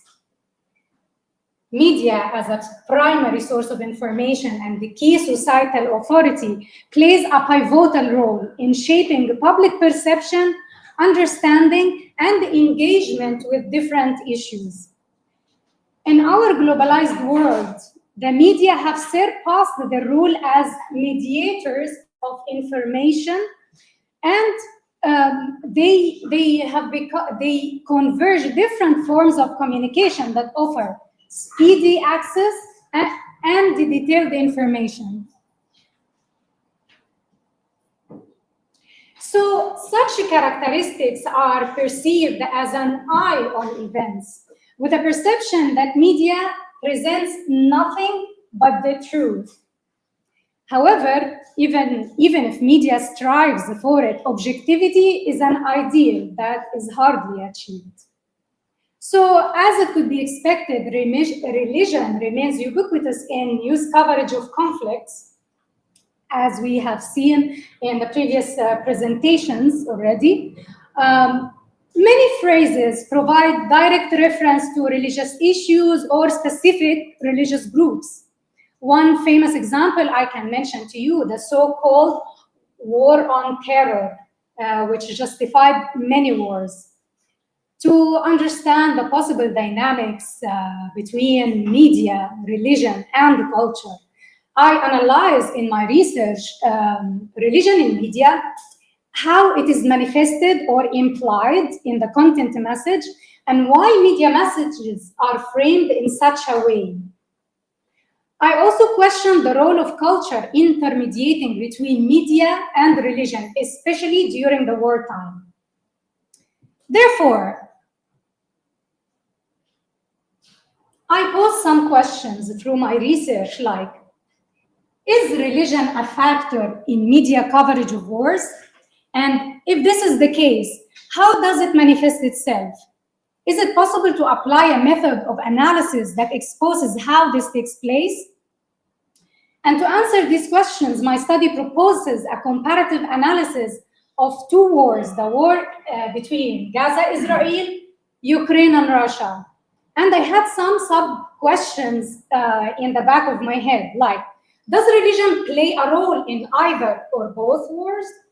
Are there differences in the media coverage between both? And if so, what role does media framing play in shaping the public perception in both cases?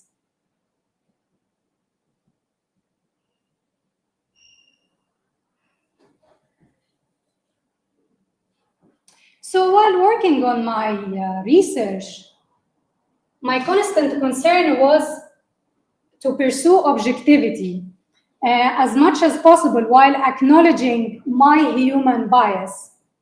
So as much as I could, I tried to balance my sources by presenting each side. And one challenge I encountered that I can give you an example of, how to call the war between Israel and Palestine. So when I look at the global news, for example, they call it Hamas-Israel war. If I look at the Arab-speaking channels, they call it Arab-Israeli war or Palestinian-Israeli conflict. Other channels call it Gaza-Israel war. So this exemplifies the power of framing and shaping our understanding of war and who is against whom.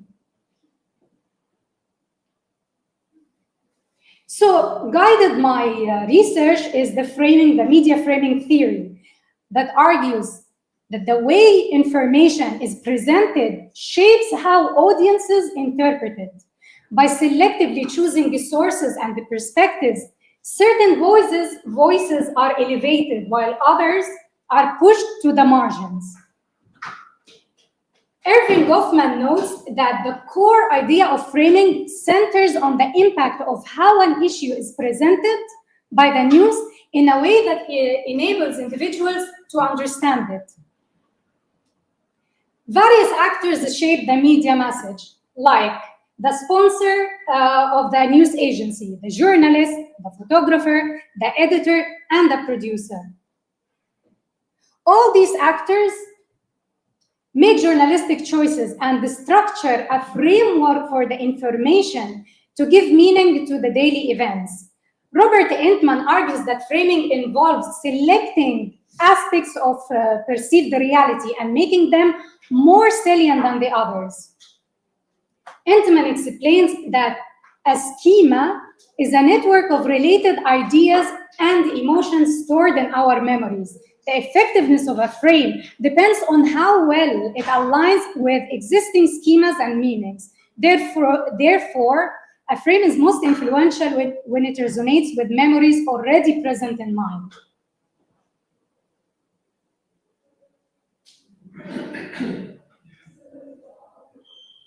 So Tewksbury and Schufeli argue that there is no such a thing as raw information. Instead, political elites and the media construct and present issues through carefully tailored packages of information. These packages include arguments, metaphors, symbols, and images, and other elements shaping public perception. And the frame serves as a unifying structure that integrates these elements into a coherent narrative capable of influencing audiences. These frames shape people's beliefs and behaviors, influencing how they respond to various issues. But how does the shift happen from an individual to public perception? So, these frames may bias content by providing partial representation of reality, resorting to psychological and cultural validations. Of course, you may know that moral and intellectual reasoning hold greater weight in arguments, but this might not be the case with framing, because frames could be built on falsehoods or exaggerated claims, deliberately tapping into emotions of fear and prejudice. So, to understand how the frame works or the impact of framing, there was a study in the United States that asked participants to express their opinion regarding the abortion law. And the participants of this study read two articles. One group read an article that talked about abortion using the word baby, while the other used the word fetus in reference to abortion. As you might have guessed, that people who read the article that used the word baby in reference to abortion were completely against the abortion law. Even more, they considered it as a crime. While the other group, as you can guess, they were supportive and they considered it as a personal right. So in addition to the culture-based meaning, the framing effect depends on other factors, such as the reputation of the frame, the competitive environment or the competitive narratives, and the individual motivation. Equally important is the level of knowledge. And scholars suggest that individuals with limited knowledge or not aware of other narratives could be more receptive of the narrative they get exposed to. Even more, if the media source is perceived as credible, reputable, and trustworthy, their frames are considered to hold a cultural value. So, speaking about framing and the impact of framing, what about the religious framing? What about religion? What is religion? And could scholars agree on a definition of religion, of religion? Before we go to the definition of religion, maybe this photo is a clearer visual example of a frame. Here you have what we call a reality, or the bigger picture. And the frame selects a partial aspect of the reality and give it to you as the complete picture. This is exactly how frames impact our perception of issues. So back to the religion factor. What is religion? One proposal shaped by the Western common sense view, as scholars say, describes religion as something extraordinary,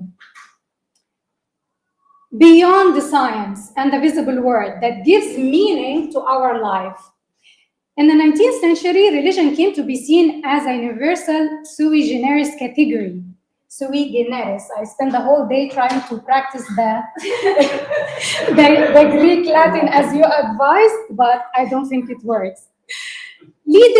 And this definition of religion in the 19th century led to two key ideas: that religion is a meaningful inner experience, and religion is a system of belief, practices, and institutions that stand beyond the everyday life.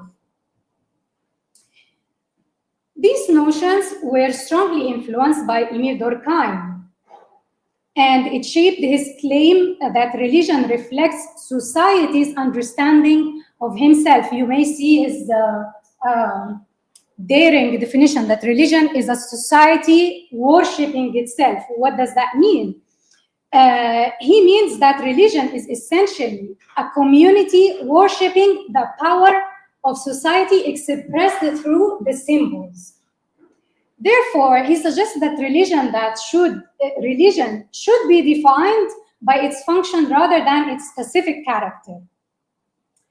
Clifford Geertz defines religion as pattern of meanings embodied in symbols that influence how individuals navigate life.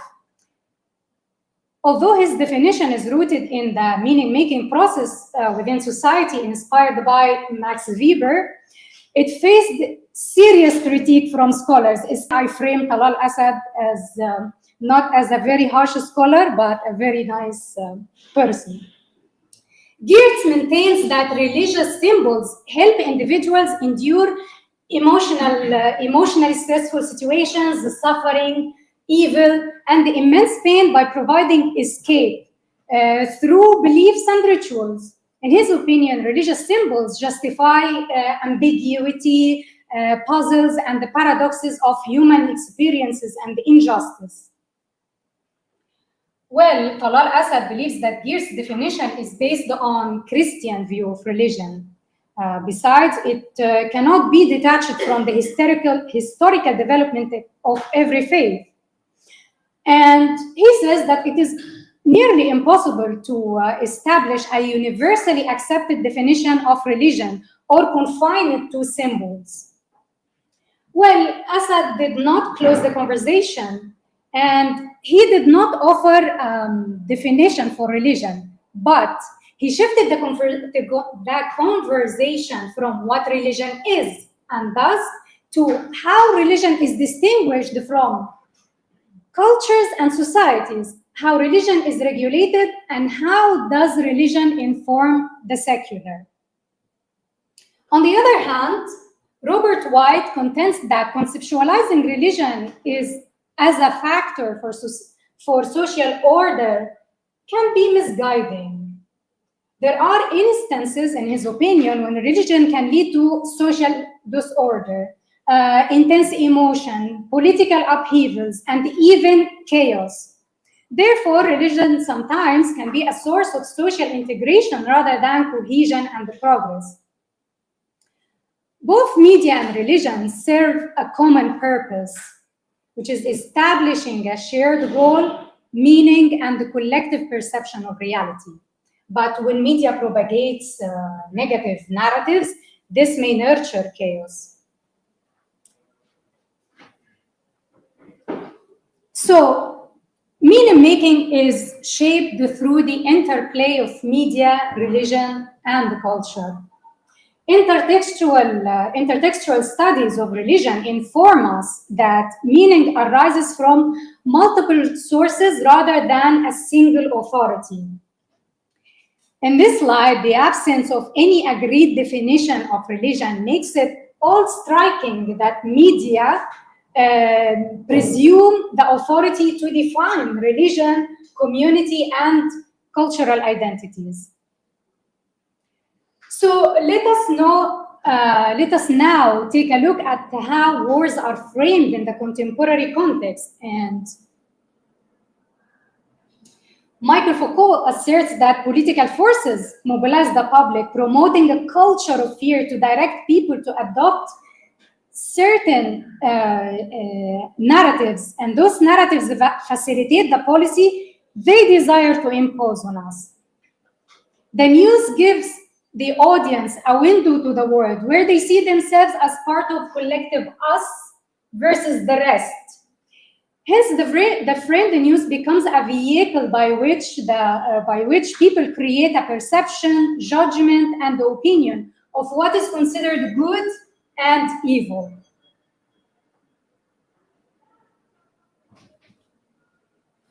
So, to see how framing is manifested, I compared the news coverage of France 24 channel of two wars, applying a deductive approach to highlight what components constitute a frame in news story.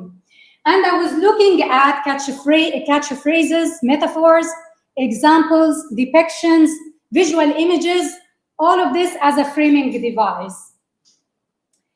And I paid attention to headlines, subheadlines, photos and photo captions in the videos, leads, source selection, code selection, logos of certain groups or institutions, statistics and charts, and the concluding statements in the news coverage. After analyzing 60 war news videos and having examined the frames used in the coverage of wars, I decided to limit my comparison to 4 of the frames: the religious, geopolitical, humanitarian, and the conflict. My analysis of the 60 videos revealed that while most news is religiously framed in the coverage of the Gaza-Israel war, the geopolitical frame is the predominant in the Ukraine-Russia war. More than 14% of the war news explicitly mention and repeat words or phrases such as anti-Jewish, anti-Semitism, and Holocaust. In the video titles, at least twice, the attack on Israel is called Israel's September 11th. Other videos did not mention religion, but they talked about violence, jihad, and terrorism. Almost 50% of the analyzed data compare the attackers of Israel to ISIS or Daesh. The supporters of Hamas were described, Iran, Hezbollah, and the Houthis of Yemen, they were described as the Shi'i project or the axis of evil against the Sunni. Again, you see here this dichotomy of good versus evil, us versus them, here and there, resorting to well-known cliches as heresy opposing orthodoxy. Multiple videos on the Gaza-Israel war show footage of religious symbols, whether there is a quote of the verse from the Quran, a performance of daily prayer or a funeral prayer, women always covered in hijab, their heads are covered, or niqabi women, face covered women, long bearded men, or the logo of the armed resistance of Hamas, or the invocation of Islamic phrases when they kill or attack, like Allahu Akbar. In some videos, the war coverage did not include religious symbols. Still, presenters make explicit reference to the Holocaust or quote global news titles that religiously frame the war. While when we look at the coverage of Ukraine-Russia war, there was not a single religious reference. In 30 videos, the news presents the human crisis and its consequences on the economic and geopolitical landscape. So what I want to say in my conclusion,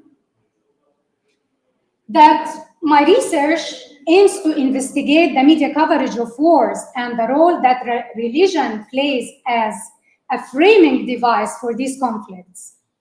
It is crucial as audiences to understand how the media functions and to what extent we accept the information as absolute truth and engage with it. However, given the complexity of the subject matter, my study does not aim to provide definitive answers to the questions I previously raised.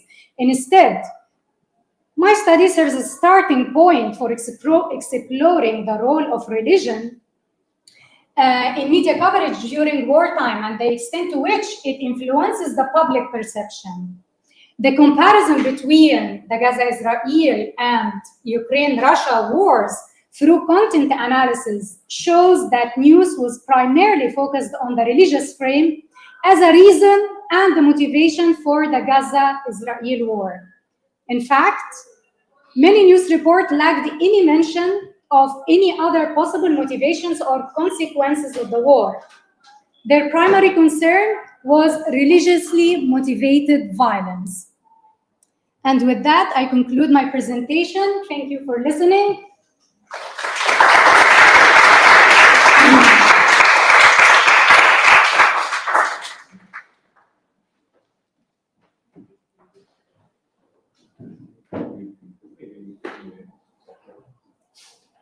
So we will reserve the questions. We keep the questions for the final after the talks.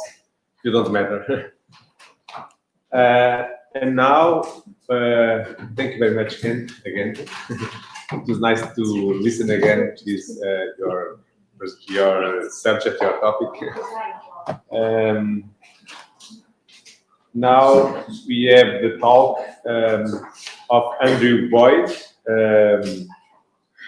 Andrew Boyd is professor of ecclesiology, ecumenism, and interreligious dialogue in Rome. Now he belongs to the senior program manager of Kaiciid International Fellows Program. Is the International Dialogue Center. So he's an expert in this topic of ecumenism, interreligious dialogue. He was professor for many years in Rome, in several colleges. It was a pleasure to listen him to speak about faith in the digital public square, interreligious dialogue as a counter-narrative to the division. So the floor is yours. Whether it's a pleasure or not is yet to be determined. Thank you for the hope. I'm going to offer first a quick sketch of what I propose to be, what seems to be part of the problem, and I think that part will have nothing new for any of us. And then propose this idea of interreligious dialogue as a counter-narrative or an antidote to some of the problems of discourse, especially around religion and culture in digital media. We'll take a passeggiata or a nice walking tour through religious sources addressing this question, because it's important in interreligious dialogue not to forget the religion part, which sometimes occasionally happens. And so you might not think that religious sources have a lot to say about digital media in themselves, but certain principles can be applied. And then I would like to situate Kaiciid in the global landscape, because I'm aware that not everybody may be familiar with the center, and particularly some examples from the works and initiatives of our fellows and some other programs that have attempted to address this challenge of interreligious dialogue or of religious discourse in digital media and in the digital public square, as it were.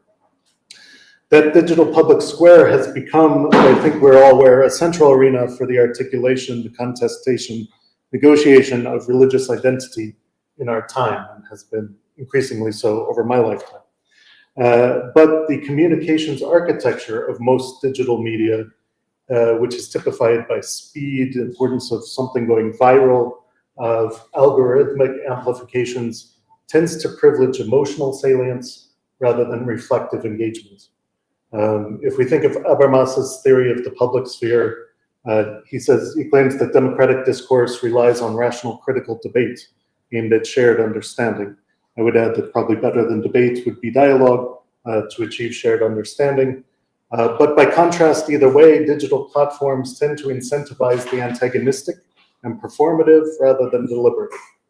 Religious identity, too, which has traditionally been rooted in primarily embodied communities, is increasingly mediated, performed, and contested online in these contexts.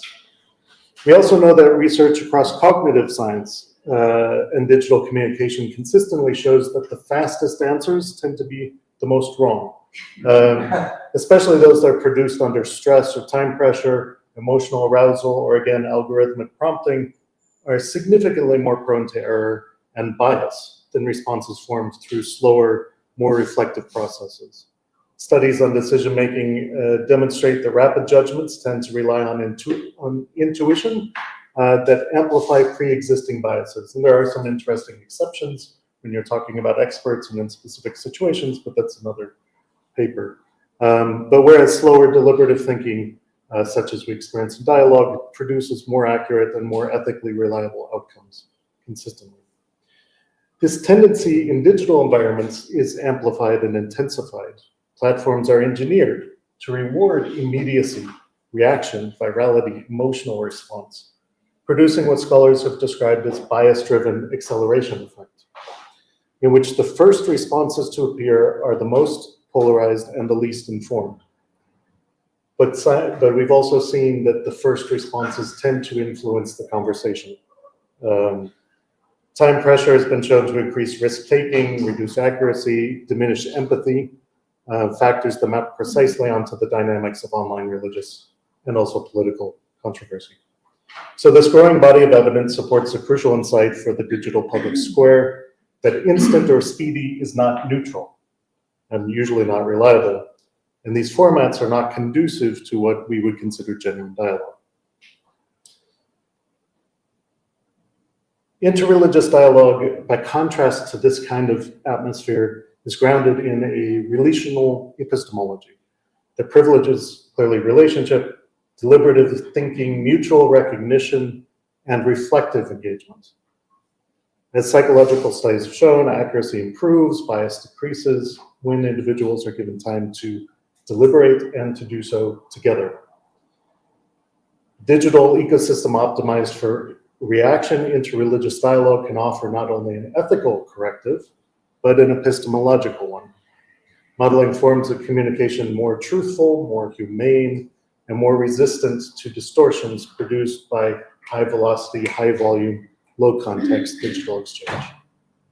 We've already heard from Talal Asad in the last talk, but as he's reminded us, religious traditions being historically embedded in community has traditionally balanced this, and this is something lost with the move to the online digital platform, where we tend to reduce religious identity into slogans, emaciated symbols, and boundary markers of who's in and who's out. So then it becomes a sort of reductive identity performance, often defensive, often detached from that important communal life, whether we're talking of ecclesia or ummah, etc. So this is where I propose that interreligious dialogue provides the counter-narrative as something relational that can help offering resource for presence, for recognition of the other, for moral imagination that can reduce these reductive tendencies.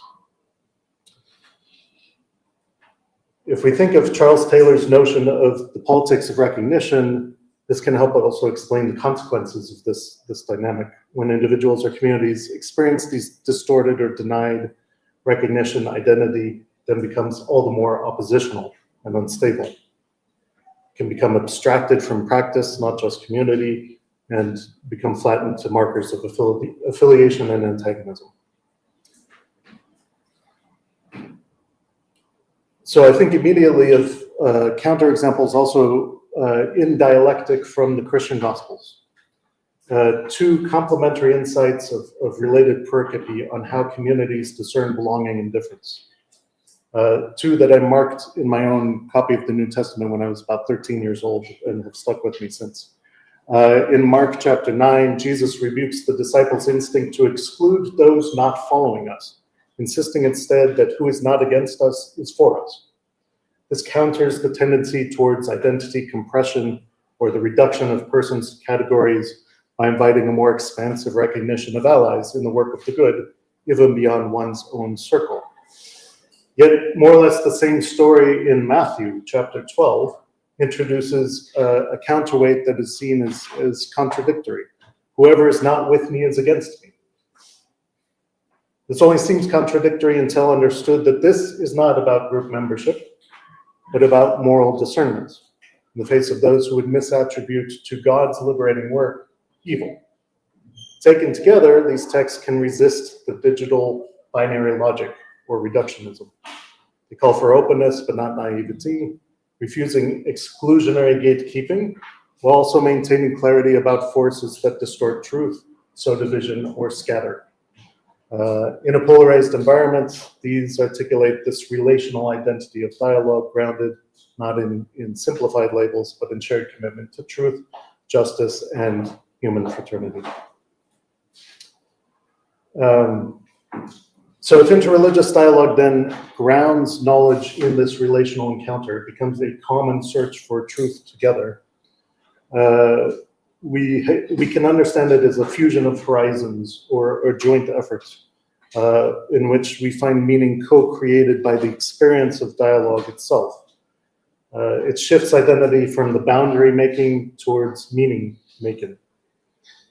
In Kaiciid, interreligious dialogue has been understood as an encounter of people well-formed and well-grounded in their own faith tradition or their cultural identity, knowledgeable of their sources, not leaving their faith at the door, not being expected to give in to pluralism or some kind of syncretism, but to maintain that core identity, to strive to use these in active, and emphatic, and non-judgmental listening in compassionate spirit of openness and understanding.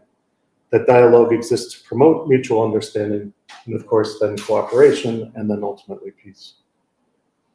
We've had fellows describe dialogue as transformation of relationship and orientation to the other, rather than as a challenge to belief. Not something that would require a diminishing of or retreat from deeply held truth claims, but a celebration of them and their diversity. Interreligious dialogue we see not as simply debate or dialectic between doctrinal systems, nor should it be reduced to joint social action or advocacy for social cohesion. All of these are good things, but they're, how would we say, necessary, but not sufficient. It's important that the religious voice is included in the secular spheres of peace building, conflict resolution, global development. As we often hear from Rabbi Jonathan Sachs, if you don't want religion to be part of the problem, it must be part of the solution. But this too is not sufficient for the entirety of interreligious dialogue. Dialogue involves the creation of a space built on this recognition of mutual relational vulnerability and openness, acknowledgement of differing truths and points of view, frameworks, without embracing relativism or abandoning or ignoring difference, as we've also heard already today. It's negotiation of identity together and with the other, not against the other. It's a mutual discovery and unveiling of truth together. And how this must look online is that it create a bulwark of slow conversation and long-term relationship building in the midst of this fast-paced chaos. A ministry of presence, if you will, rather than one of persuasion. Of intentional creation of spaces of trust rather than contentment or clicks or seeking a dopamine rush. To take a quick walk, and I'll abbreviate this, through some of the religious foundations for these principles of dialogue. I would recall from Judaism, for example, this tradition of guarding one's speech that we see in Leviticus, forbidding gossip and slander, of Proverbs teaching us that a gentle answer turns away wrath, or of the Mishnah distinguishing between disputes that are for the sake of heaven, which are enduring, and those rooted in ego or factionalism. The Babylonian Talmud embodies this relational dialogue by preserving not just the decision of the majority, but also minority opinions, that it encapsulates the dialogue and debate itself as the truth, as part of the truth, not just the answers of the majority. This is an interpretive method that promotes humility and dialogue and pluralistic approach to mutual understanding. I think Martin Buber's work is probably familiar to everybody in the room. Arguing for the truest form of human knowledge, rising not through the objectification, but the encounter marked by reciprocity and mutual openness. One of our examples from Kaiciid in our own day here in Europe is the Muslim Jewish Leadership Council that continues this legacy by bringing religious leaders together for sustained dialogue, advocacy, and public witness. That was then in a position to address the challenges such as presented after October 7th, because of having built this relationship and dialogue in the first place. Not that it was easy, but that was possible. These Jewish principles of ethical speech, sacred disputation, and can inform digital interreligious engagements. Similarly, the Christian tradition, I've mentioned two examples, but also in Luke, the famous parable of the Good Samaritan, or at least I hope famous, one of my introductory classes to religious studies. I was starting to teach on the Samaritan religion and mentioned that most people had only heard about this through this parable. And I got that look and I asked, and only 2 students had ever heard the parable of the Good Samaritan out of about this many.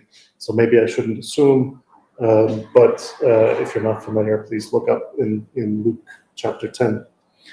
But here it's revealed again that it's relationship rather than boundary maintenance that is the key to who's the neighbor and who belongs. We also see in Pentecost the celebration of diversity for mutual understanding.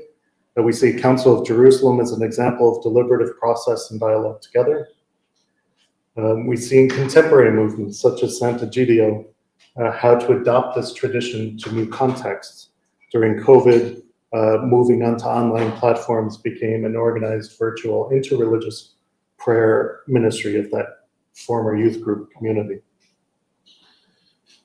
Islam, too, grounds relational engagement in its scriptural affirmation of human diversity as divinely intended. Teaches that people and tribes were created diversely so that we may know each other, defining difference as the basis of ethical encounter rather than of conflict.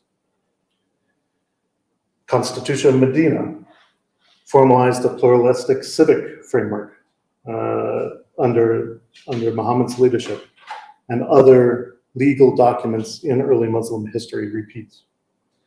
In contemporary context, we can look at scriptural reasoning circles that have focused in the Muslim community and sometimes in what we have called the Abrahamic religions together, encouraging this dialogue of religious sources.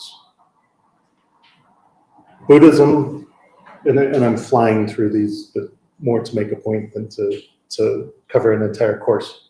Buddhism's contribution to relational dialogue begins with its core insight of interdependence, that everything is related and none of us exist entirely independently.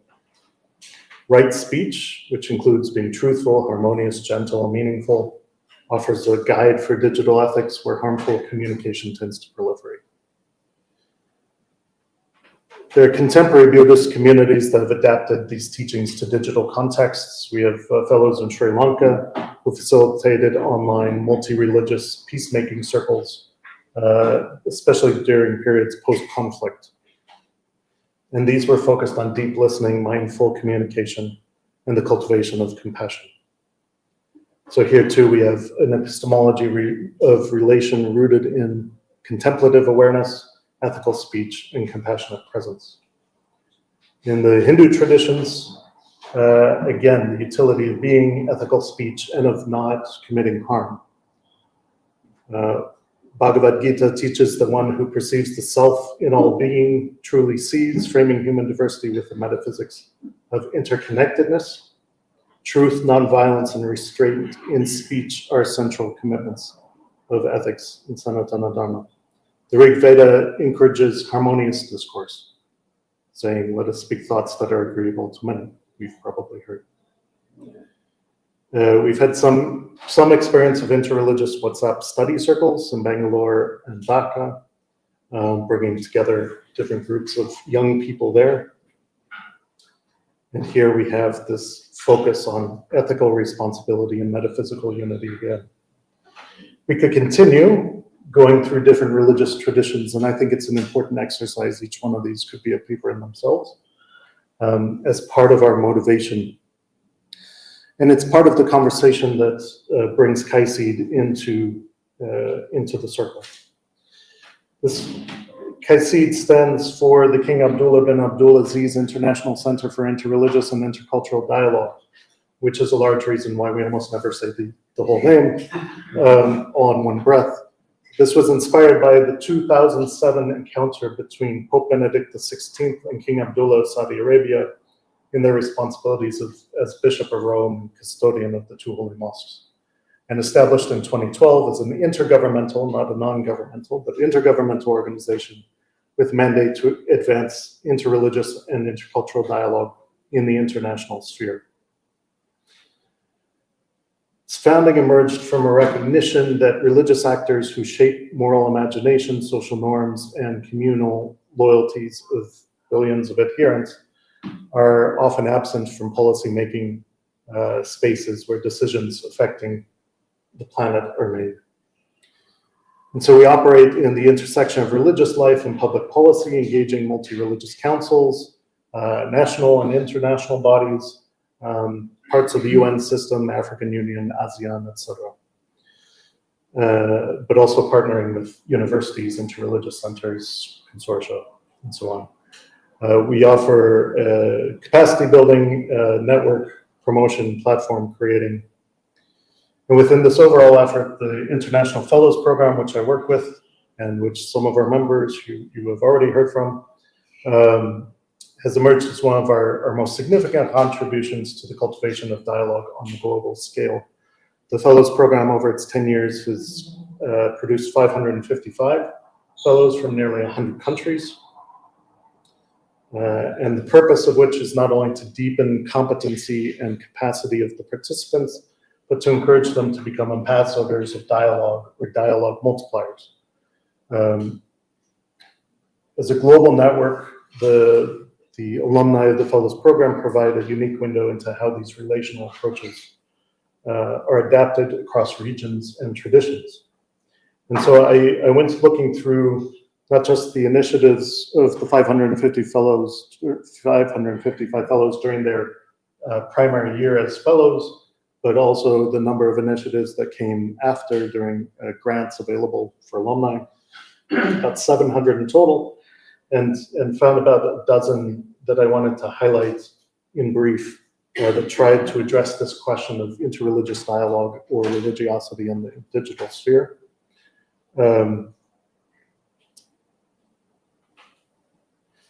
We had a fellow in Spain develop an online platform, Religion Going Online, recognizing this need, and rather than treating digital contents for religion as an afterthought, creating online space as a legitimate environment for reflection and dialogue. This was taken during the COVID period. Somebody had mentioned earlier in one of our conversations, we have, especially in the Arab world, fellows working with media and journalism. There was a social media and diversity literacy program developed in the Arab context.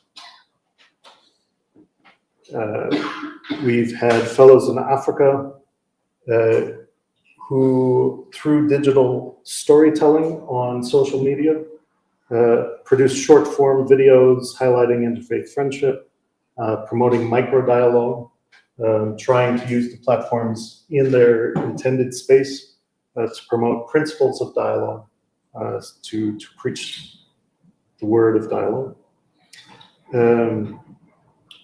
Interreligious youth action against online hate speech, developed in Southeast Asia by one of our fellows. This went beyond dialogue about the digital environment and became a dialogue within it as well. Here in Europe, in Bosnia, in the Balkans, we had a group of fellows who produced multi-platform resources around the ABCs of dialogue, including a book that could be very approachable for students, but also social platforms, websites, and videos that is continuing to grow and can scale with these different approaches. We've had fellows between Asia and Africa address online religious incitement to hate speech at its roots. Analyzing patterns of escalation, identifying where religious preaching has contributed or failed to prevent, and addressing that in training programs for clergy across religions. In Nigeria, especially among our African fellows, we've had successes in developing of local interreligious networks to serve as localized early warning and response teams when a problem arises or a religious conflict arises. One of our larger successful initiatives has again been in the Arab region, again with media and journalism, the Coexistence Content Initiative,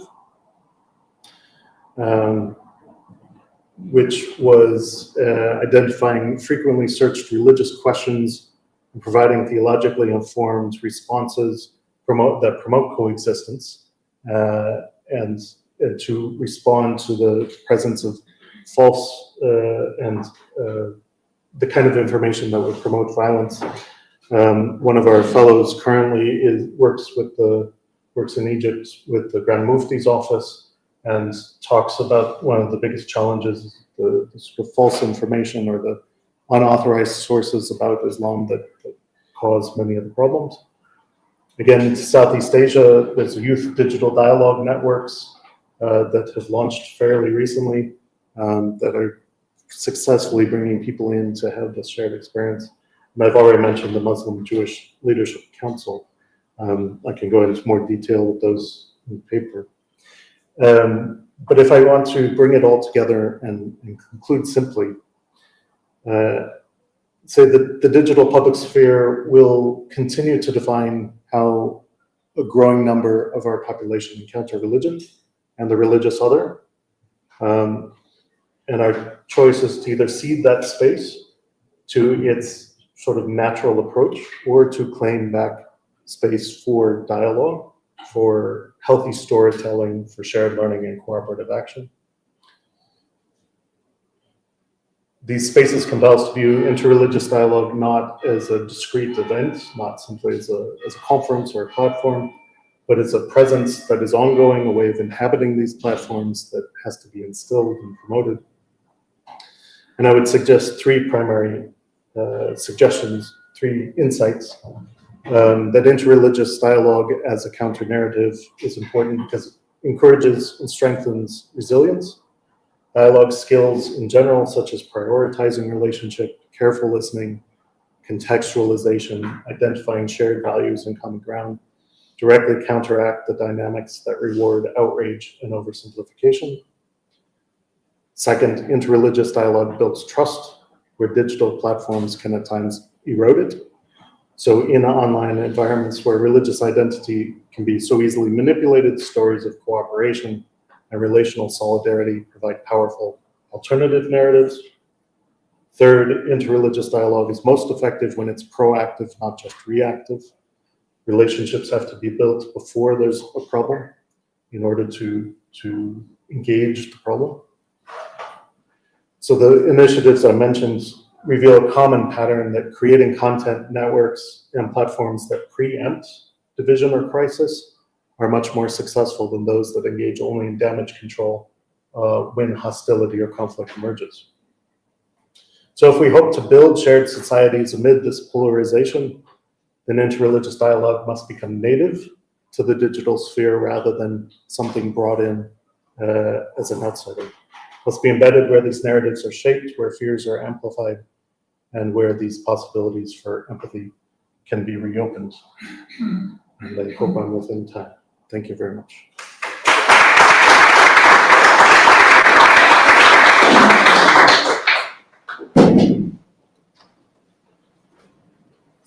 So, and now to close this slot about religion and social media, we have the pleasure to listen to LANA KAZKAZ. LANA KAZKAZ is Associate Professor of Blanquerna in Barcelona, and she studies mainly this same topic, religion and social media. And her talk will, as the title of Faith, Values, and Social Media in Conflict Zones. So, Lana, thank you very much. The internet is not cooperating. Should I open my own?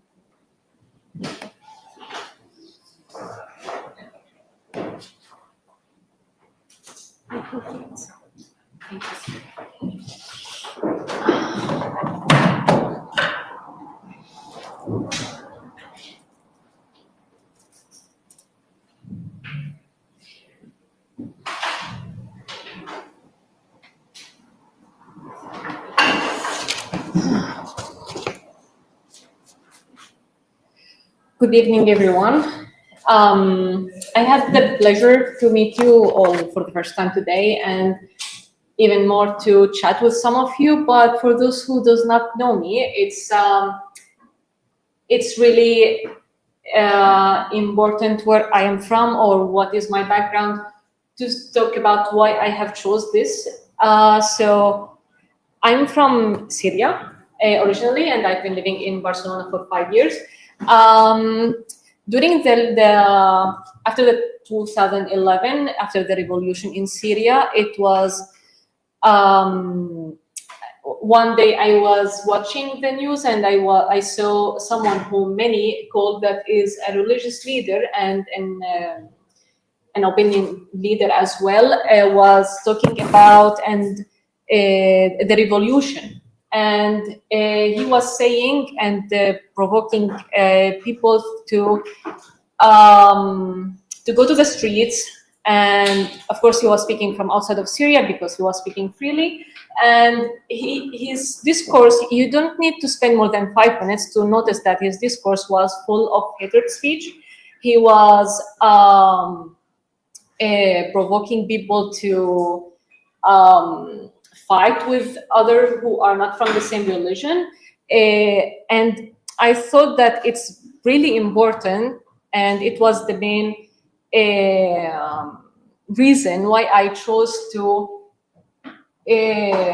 work on this, and that's why it took me to Barcelona to study 4 years the PhD about the religious hate speech and conflicts. So just like a very short introduction about the situation in Syria, because it has changed a lot and there has been many changes since 2011. Back in 2011, as part of the Arab Spring, it went to Syria, and it started in 2011 in March. And since then, as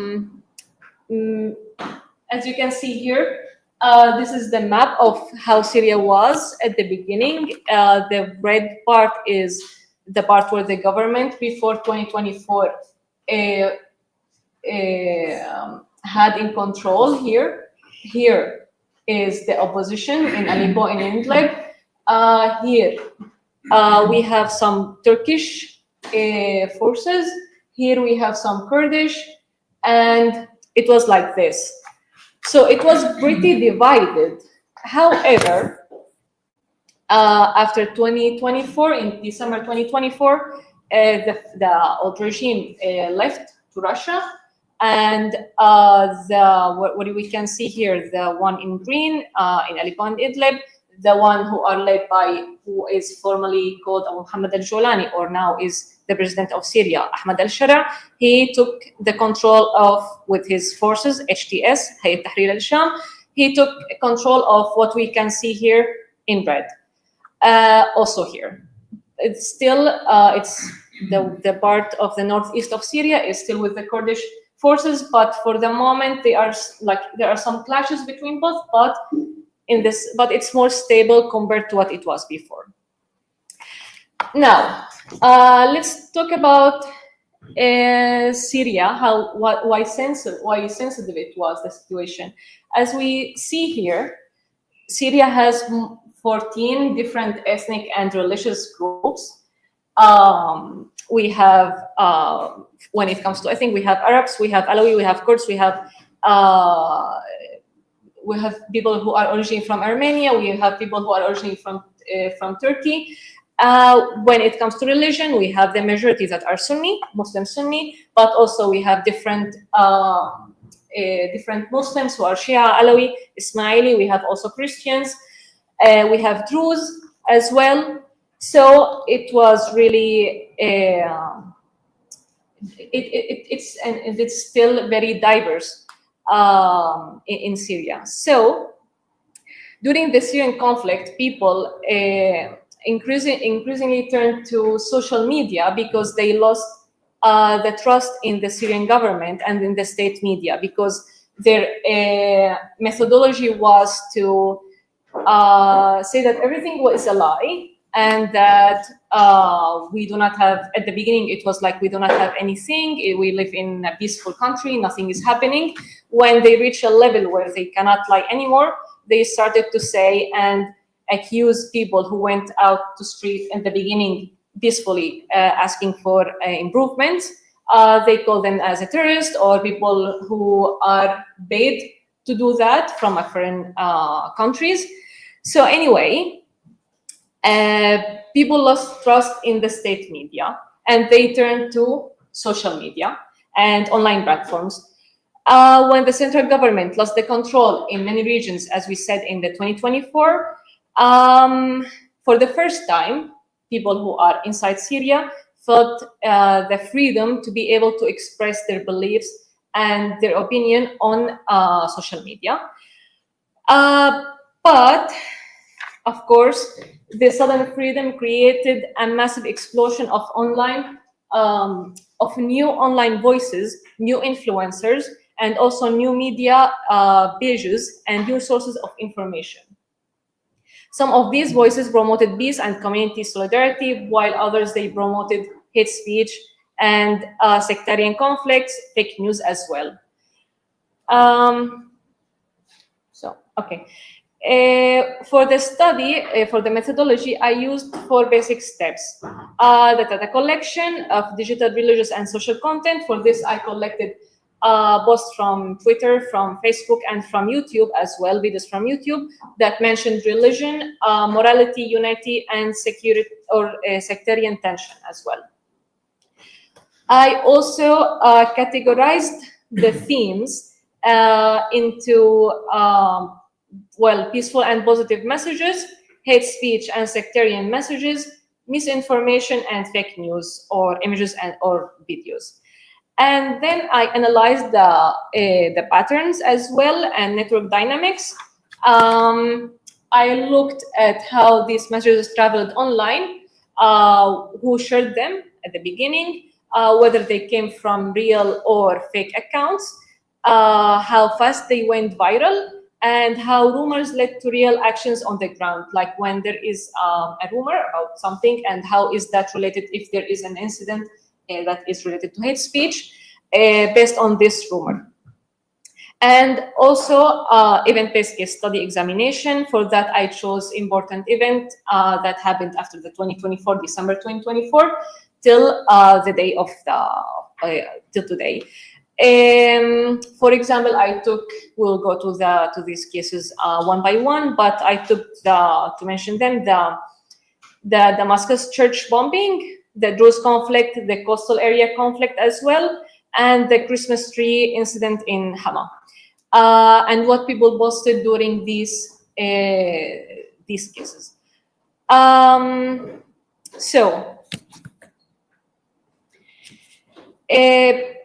Let's talk about how was religious speech before the war in Syria.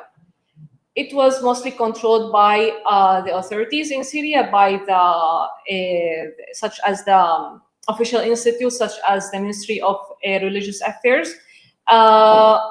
We see here, this is the Ministry of Religious Affairs. It has the photo of the ex-regime in Syria, and we can all see from that how they were only like, they were controlled from the regime, and they were promoting the regime discourse as well. So they controlled the religious speech back in that time in Syria, which include the religious lessons, the mosques, the prayers, and official speech also followed strict guidelines that were given to them from the same government each time, each Friday prayer. But with the rise of social media, control over religious knowledge weakened. So suddenly anyone can post a Quranic verse, for example, on media, upload a sermon, or share moral advice with thousands of followers as well. This shift created a new kind of religious space on social media, one that is decentralized, fast, emotional, and often uncontrolled. People use it to discuss religious questions, for example, debate moral issues, challenge traditional authority, and build new communities around shared beliefs. However, also, as we know in Syria back in that time, back before the 2024 and still for now, we have some terrorist groups and some radicals as well who recognize this opportunity and produce large amount of online content to justify their actions, or recruit followers and spread their ideology.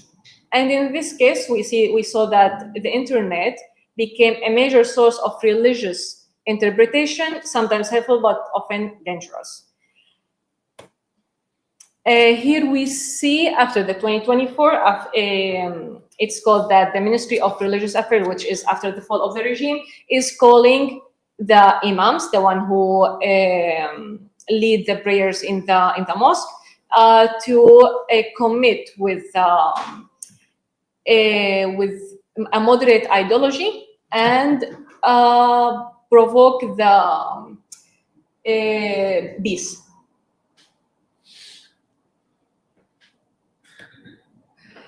Now let's go to the actors after the 2024. As we said that before 2024, it was all controlled from the religious institutions in Syria. However, after 2024, it changed a lot.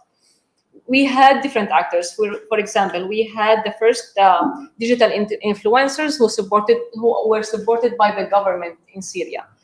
Since the beginning, the Syrian president met many influencers in Syria, Arabic influencers in Damascus, and they encouraged them to create stories that highlight unity, resilience, and national identity.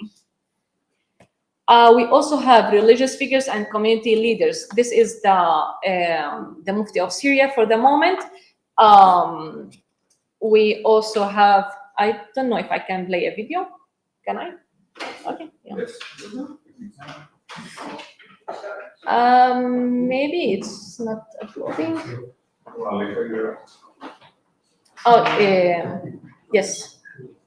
Yeah, it's working now. Sorry.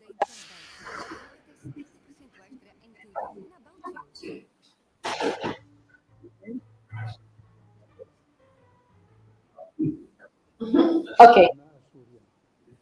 بجميع أعراقكم وأديانكم وطوائفكم وانتماءاتكم أيها الإخوة الكرام إن الله تبارك وتعالى قد أنعم علينا جميعا بنعمة هذا الوطن نستظل بظله ونطعم من خيراته وننعم بما أنعم الله علينا So anyway, this is the new Mufti of Syria. So he is, as you see here, some of his discourse that he is trying to promote that we all want to live together, how dangerous it is to fall into the sectarian and speech discourse. Anyway, this is also another a religious leader that has studied in Damascus. Then he studied philosophy in the University of Beirut, and now he lives in Sweden, and he is the Mufti of Sweden as well. But he always addressed the Syrian in his YouTube videos. Most of his videos are about, for example, this one, Cure Your Heart with Love, the Hadith of Love as well. So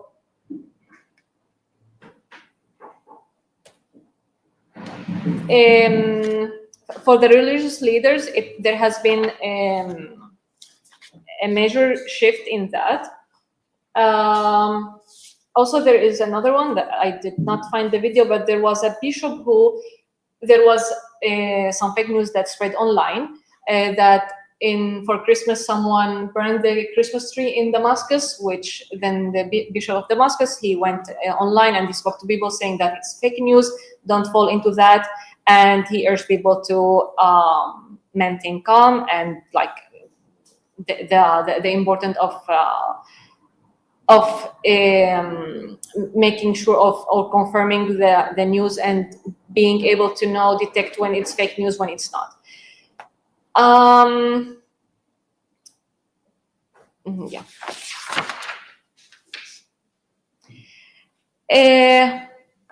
Yeah. We would like here to show some stories that I chose.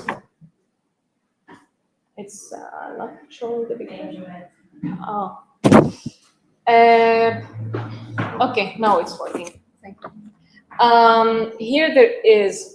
I have divided to positive and negative examples. Unfortunately, the negative were more than the positive ones, but it's worth to watch. This is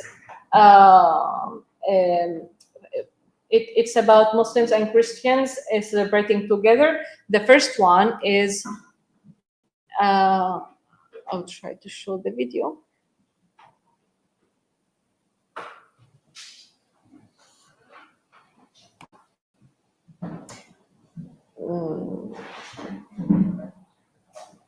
Okay, now it's working. Anyway, just an introduction about the video. It was in April 2025. It was a video. Those are a group of Scout youth Christians who are playing an Islamic song that is famous and it's called Talal Badru Alayna, which means the full moon has risen upon us from the valley of Wada. It's an Islamic song, a very famous one, and it was during the celebration in Damascus, holiday celebration in Damascus after the during Eid al-Fitr, after Ramadan, where the story of this song, it's very important for the Muslims. They still sing it when there's like celebrations. It goes back to 1,400 years ago when the Prophet Muhammad came from Mecca to Al-Medina, migrated from Mecca to Al-Medina. They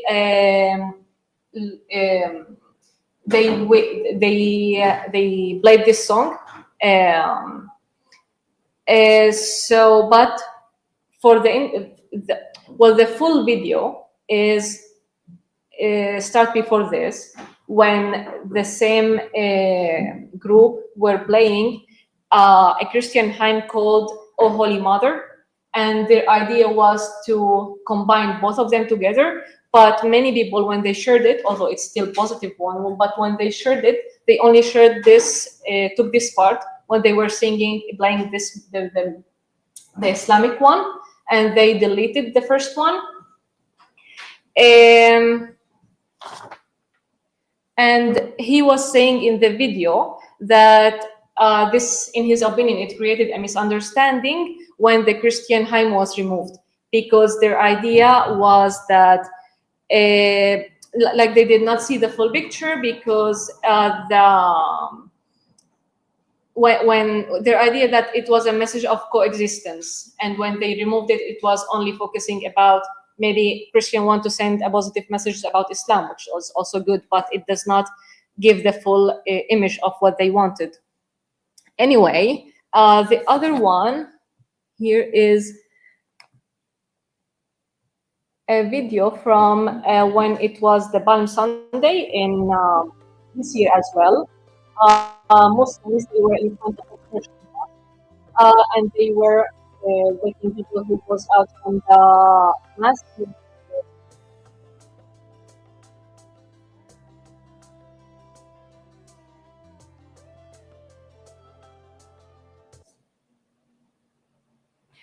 Okay, and unfortunately now we go to the negative examples that promote the hate speech and the division.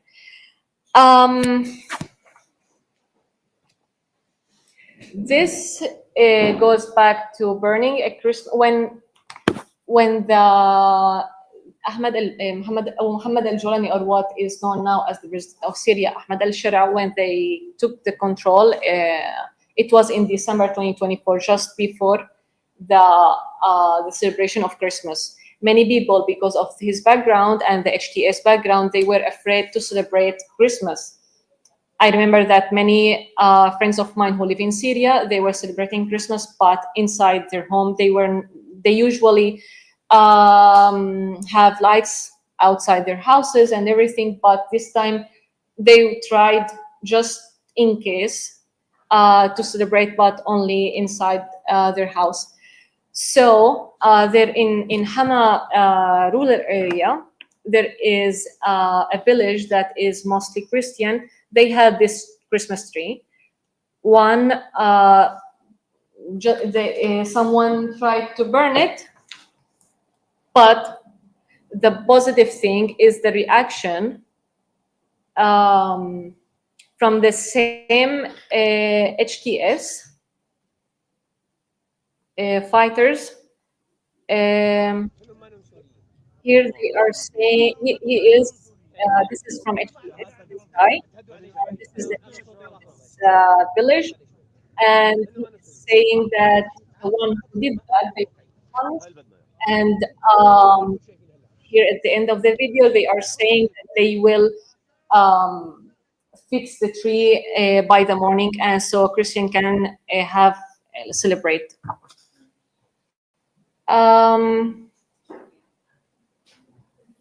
Yes.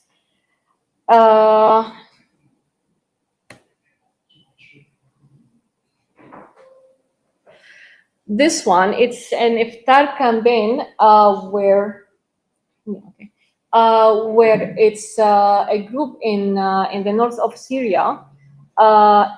During Ramadan, they were distributing meals during the iftar, the break of the fast, and but the food packages had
with its war against the Alawis in the coastal area, which was not the case.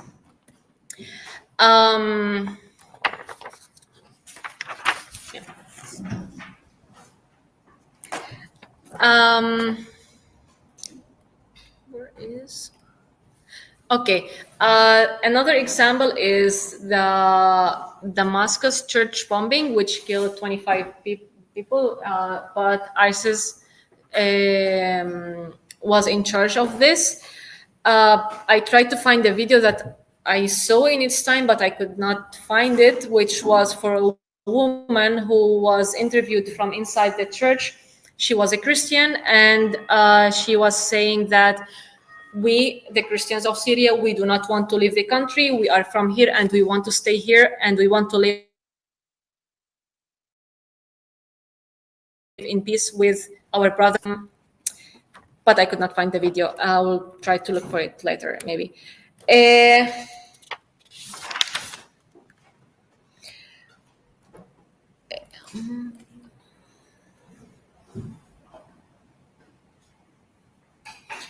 This is a video of ISIS when the coastal area incident happened. They were calling to kill Alawis as well, saying that they are not Muslims, they are disbeliever, and whose blood is of worship.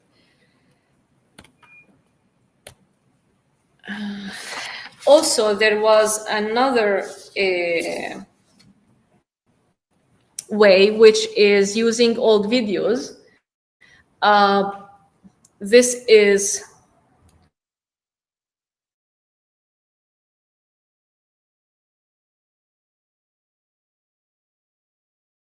before the 2024.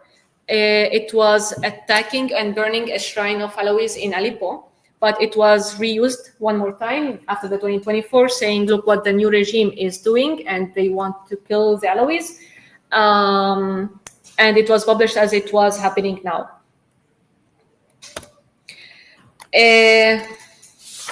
We also have another one, which was a sectarian rumor, that it was a fake, I will finish this. It was a fake video that was generated by AI for a Durzi religious leader accusing the Prophet Muhammad of, like, it was against the Prophet Muhammad, and it was, well, 20 people died after this video because it established like a clashes between Druze who live close to Damascus with the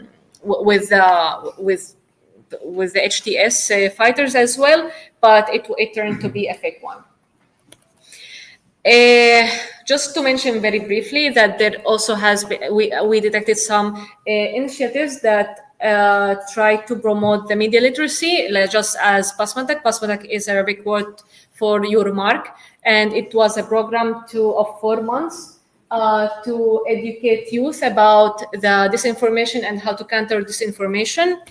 Also, there are 2 observatories about disinformation. One is called KAZKAZ, and the other one is called FAREC, and they have been working since 2016.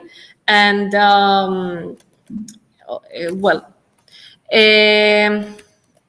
can I just say the conclusion, or it's okay? Okay.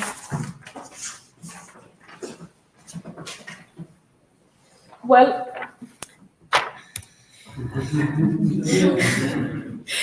Anyway, in the Syrian conflict, during the Syrian conflict, it shows that social media plays a major role in shaping faith, values, and identity in times of crisis. It is a space where religious unity and coexistence can grow, but also a space where fear, hate, and lies can spread rapidly. Understanding how digital religion work is therefore essential. If used positively, social media can be a force of healing and rebuilding trust, which Syrians lost a lot during the not only since 2011, but 50 years ago with the whole dictatorship.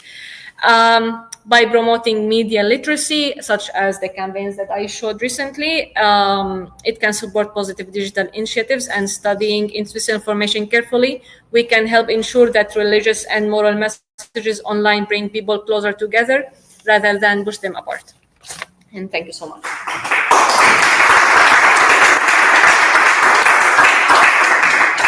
Well, thank you, Lana, for this highly illustrative and informative presentation about the religious tensions in Syria. And now I invite all the speakers to the floor. We have a time for answers and questions. 10 minutes, right? 10 minutes. So if you have questions, you have the opportunity to present, to address them to the speakers.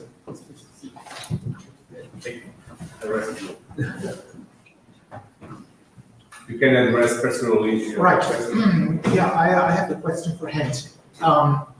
So I was wondering whether the media coverage you analyzed also from the Palestinian side, whether it also reports about Palestinian Christians, the Room Catholic, Room Orthodox, and if so, is there a difference in the media coverage if it addresses Christians? And a second question, if I may, would you have expected a different outcome in your analysis for the Russia-Ukraine conflict? Because both are Orthodox nations, and even if you have Greek Catholics in Ukraine, they fundamentally share the same culture, the same liturgy. Is it surprising? Because I don't see that there's a huge religious dimension in the background of all. So, any thoughts? Thank you very much for your questions. Well, the first question is whether I also covered how the media reporting of Christians in Palestine, right? Yes, or if they popped up in your research, whether it just happened that among the things that you analyzed, there were also something about Palestinian Christians. Short answer is no, but I have to tell you that my analysis had many limitations. First of all, I only analyzed 60 videos, and I analyzed almost the first 2 months since the eruption of the conflicts in Gaza, Israel, Ukraine, and Russia. So in the 2 months, maybe there was a certain frame, but it is possible that with the development of time, that the frame changes according to the geopolitical situation, economic situation, the different narratives, the awareness of people, the intensity of coverage, so on and so forth.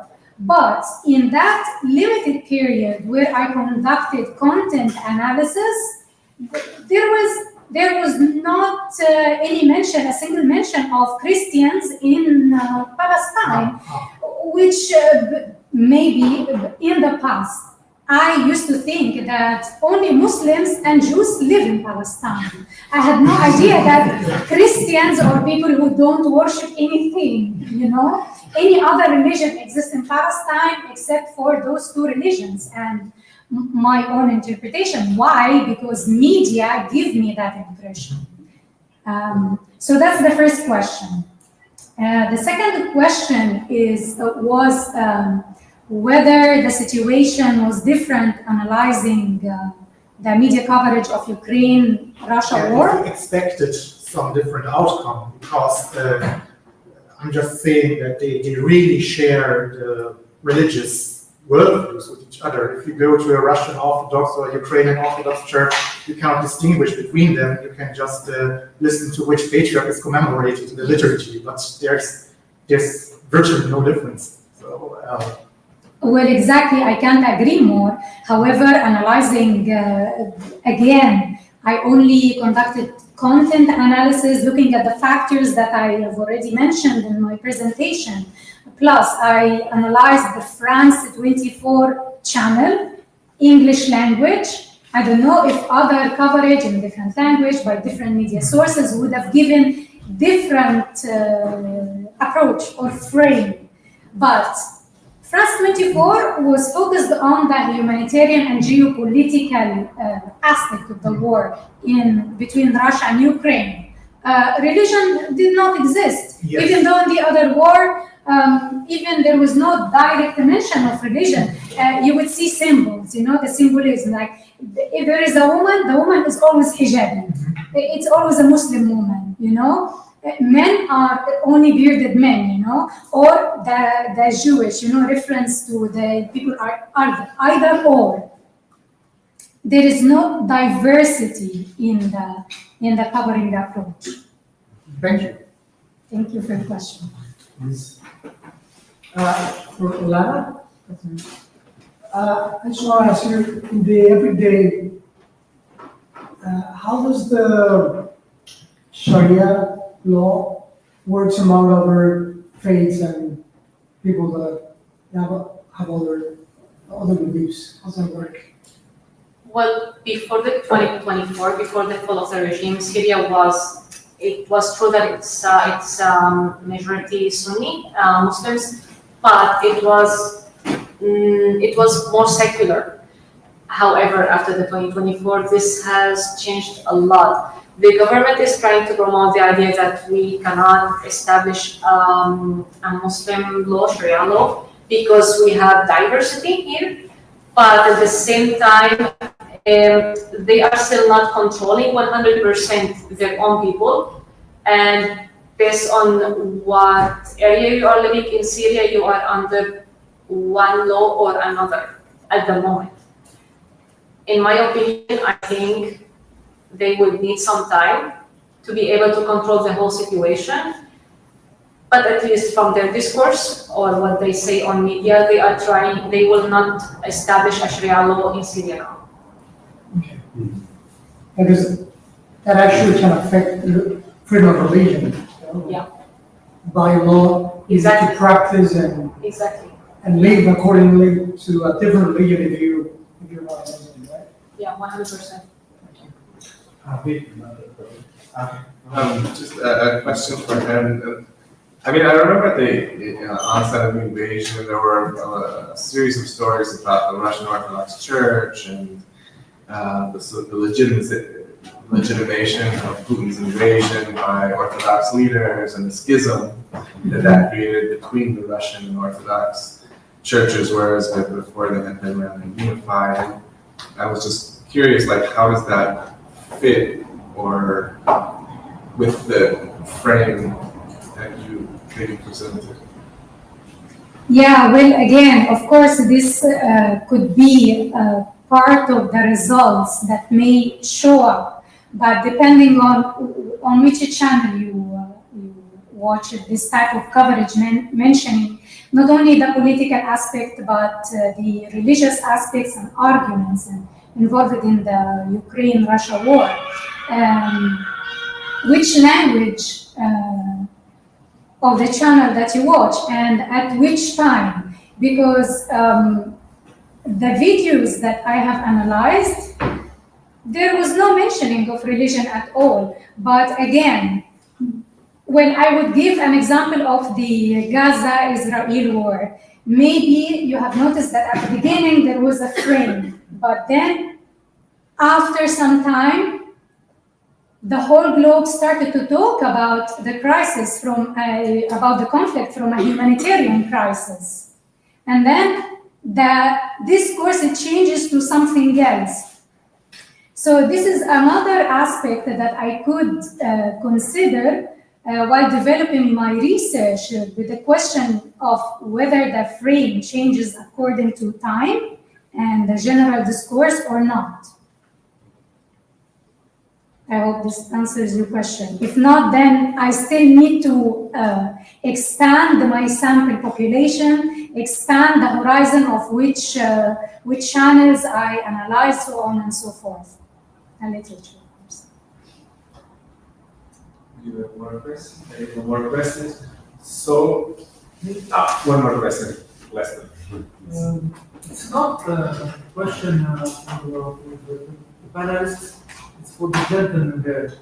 I want for my own opinion. You said about Sharia. That are you talking about Sharia in terms of specificity in Syria at this current regime, or you are talking about Sharia in general? Well, of course, my question would be in general, you know, in any other country that is living in Sharia, but is what I know about Syria, you know, because they're living this transition right now. But yeah, I think In general, in general has to be. then comes the predicament. The predicament is the following, in my humble opinion. In the Muslim world, there are people who are intellectuals and there are people who are ignorant. And the degree of ignorance does not mean that they had education in university or not.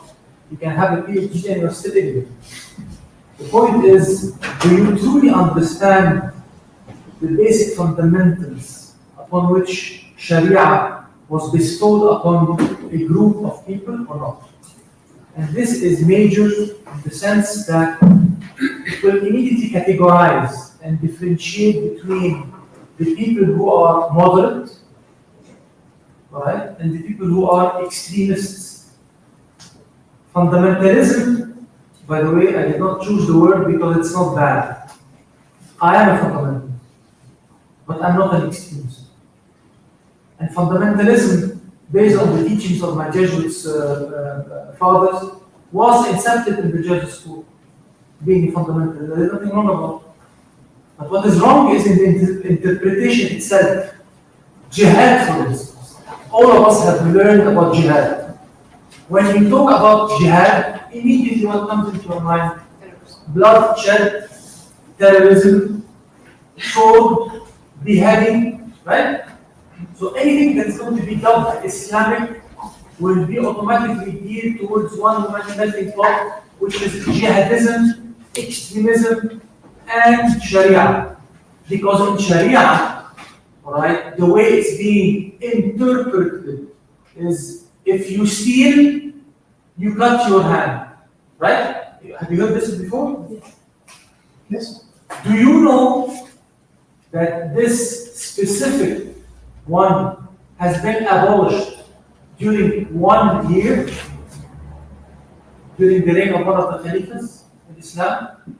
I'll even go even further and say that sometimes to be able to imply and implement a certain law, you have to be just. If you have a population of people who are extremely well-to-do, who have money to feed their children, and they go home and they have work, all right? So nobody is poor, and somebody steals, then this becomes an issue. This becomes an issue. But to judge, I think that it is very important and by the way, I'm with you. This is something that the Muslim world has not been doing quite vigorously, which is to steer the media in such a way to truly show the not conservatism, but rather than the moderation of the religion itself. Sharia, by definition, means that everybody underneath that law has equal rights. Egypt has Orthodox, I am Orthodox Sunni.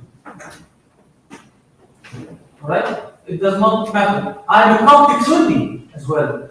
Have you heard the term Coptic before? Yes. So I'm a Coptic Sunni, and I have a friend who is a Coptic Orthodox reporting to the Church of Alexandria.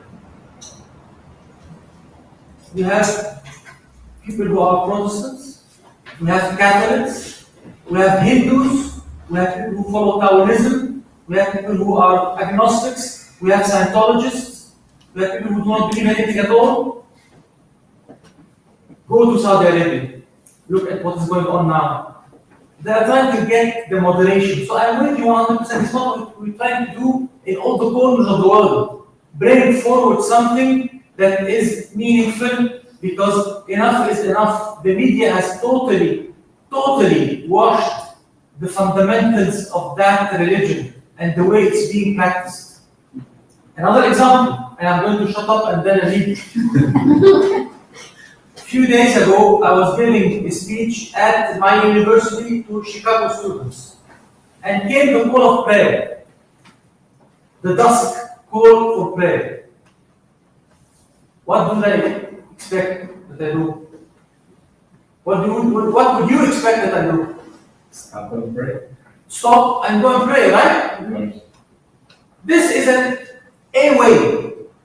But then I always have to ask myself a very fundamental question. What is the message that I will leave with you, ladies and gentlemen, in this room? That I am effectively following my religion? Am I in a show here? What am I trying to do? Do you know what I have done? It was a spontaneous decision. I told them, I addressed them. People from Chicago, 35 students, graduating seniors, Generation Z. You are expecting that I will start the class and you are expecting that I'm going to pray, right? They said, as a matter of fact, yes. Alright, I'm not going to stop the class and I'm not going to pray now. So somebody asked why did you do so? I told them because under the Sharia law, I have the capacity of getting one prayer and adding to it another prayer when the time comes. So before coming and standing before you, I knew that dust is going to come. So when I go back home, I will pray Isha with Maghrib. Religion is here to make us happy, not to make us really extremely annoyed by it. So what you are saying is something that we hear all the time, and we are globe-trotting all over the place to ensure that enough is enough. We need moderation. My children back home, when there is Christmas, there is a Christmas tree inside the house and outside. Because in Ramadan, there is the lantern inside the house and outside the house. Same thing. We are human beings, and this is going to be, ladies and gentlemen, the epicenter of my topic tomorrow that I will be addressing you. The issue is not the tension between religions. In my humble opinion, the issue is in us. It's us. It is the self. The self needs remedy. And I'm going to leave you with this thought until tomorrow, inshallah. Thank you very much for your clarification. Thank you very much. It was very useful. So we close now the session from today. Tomorrow we'll be there again. We have the dinner at what time?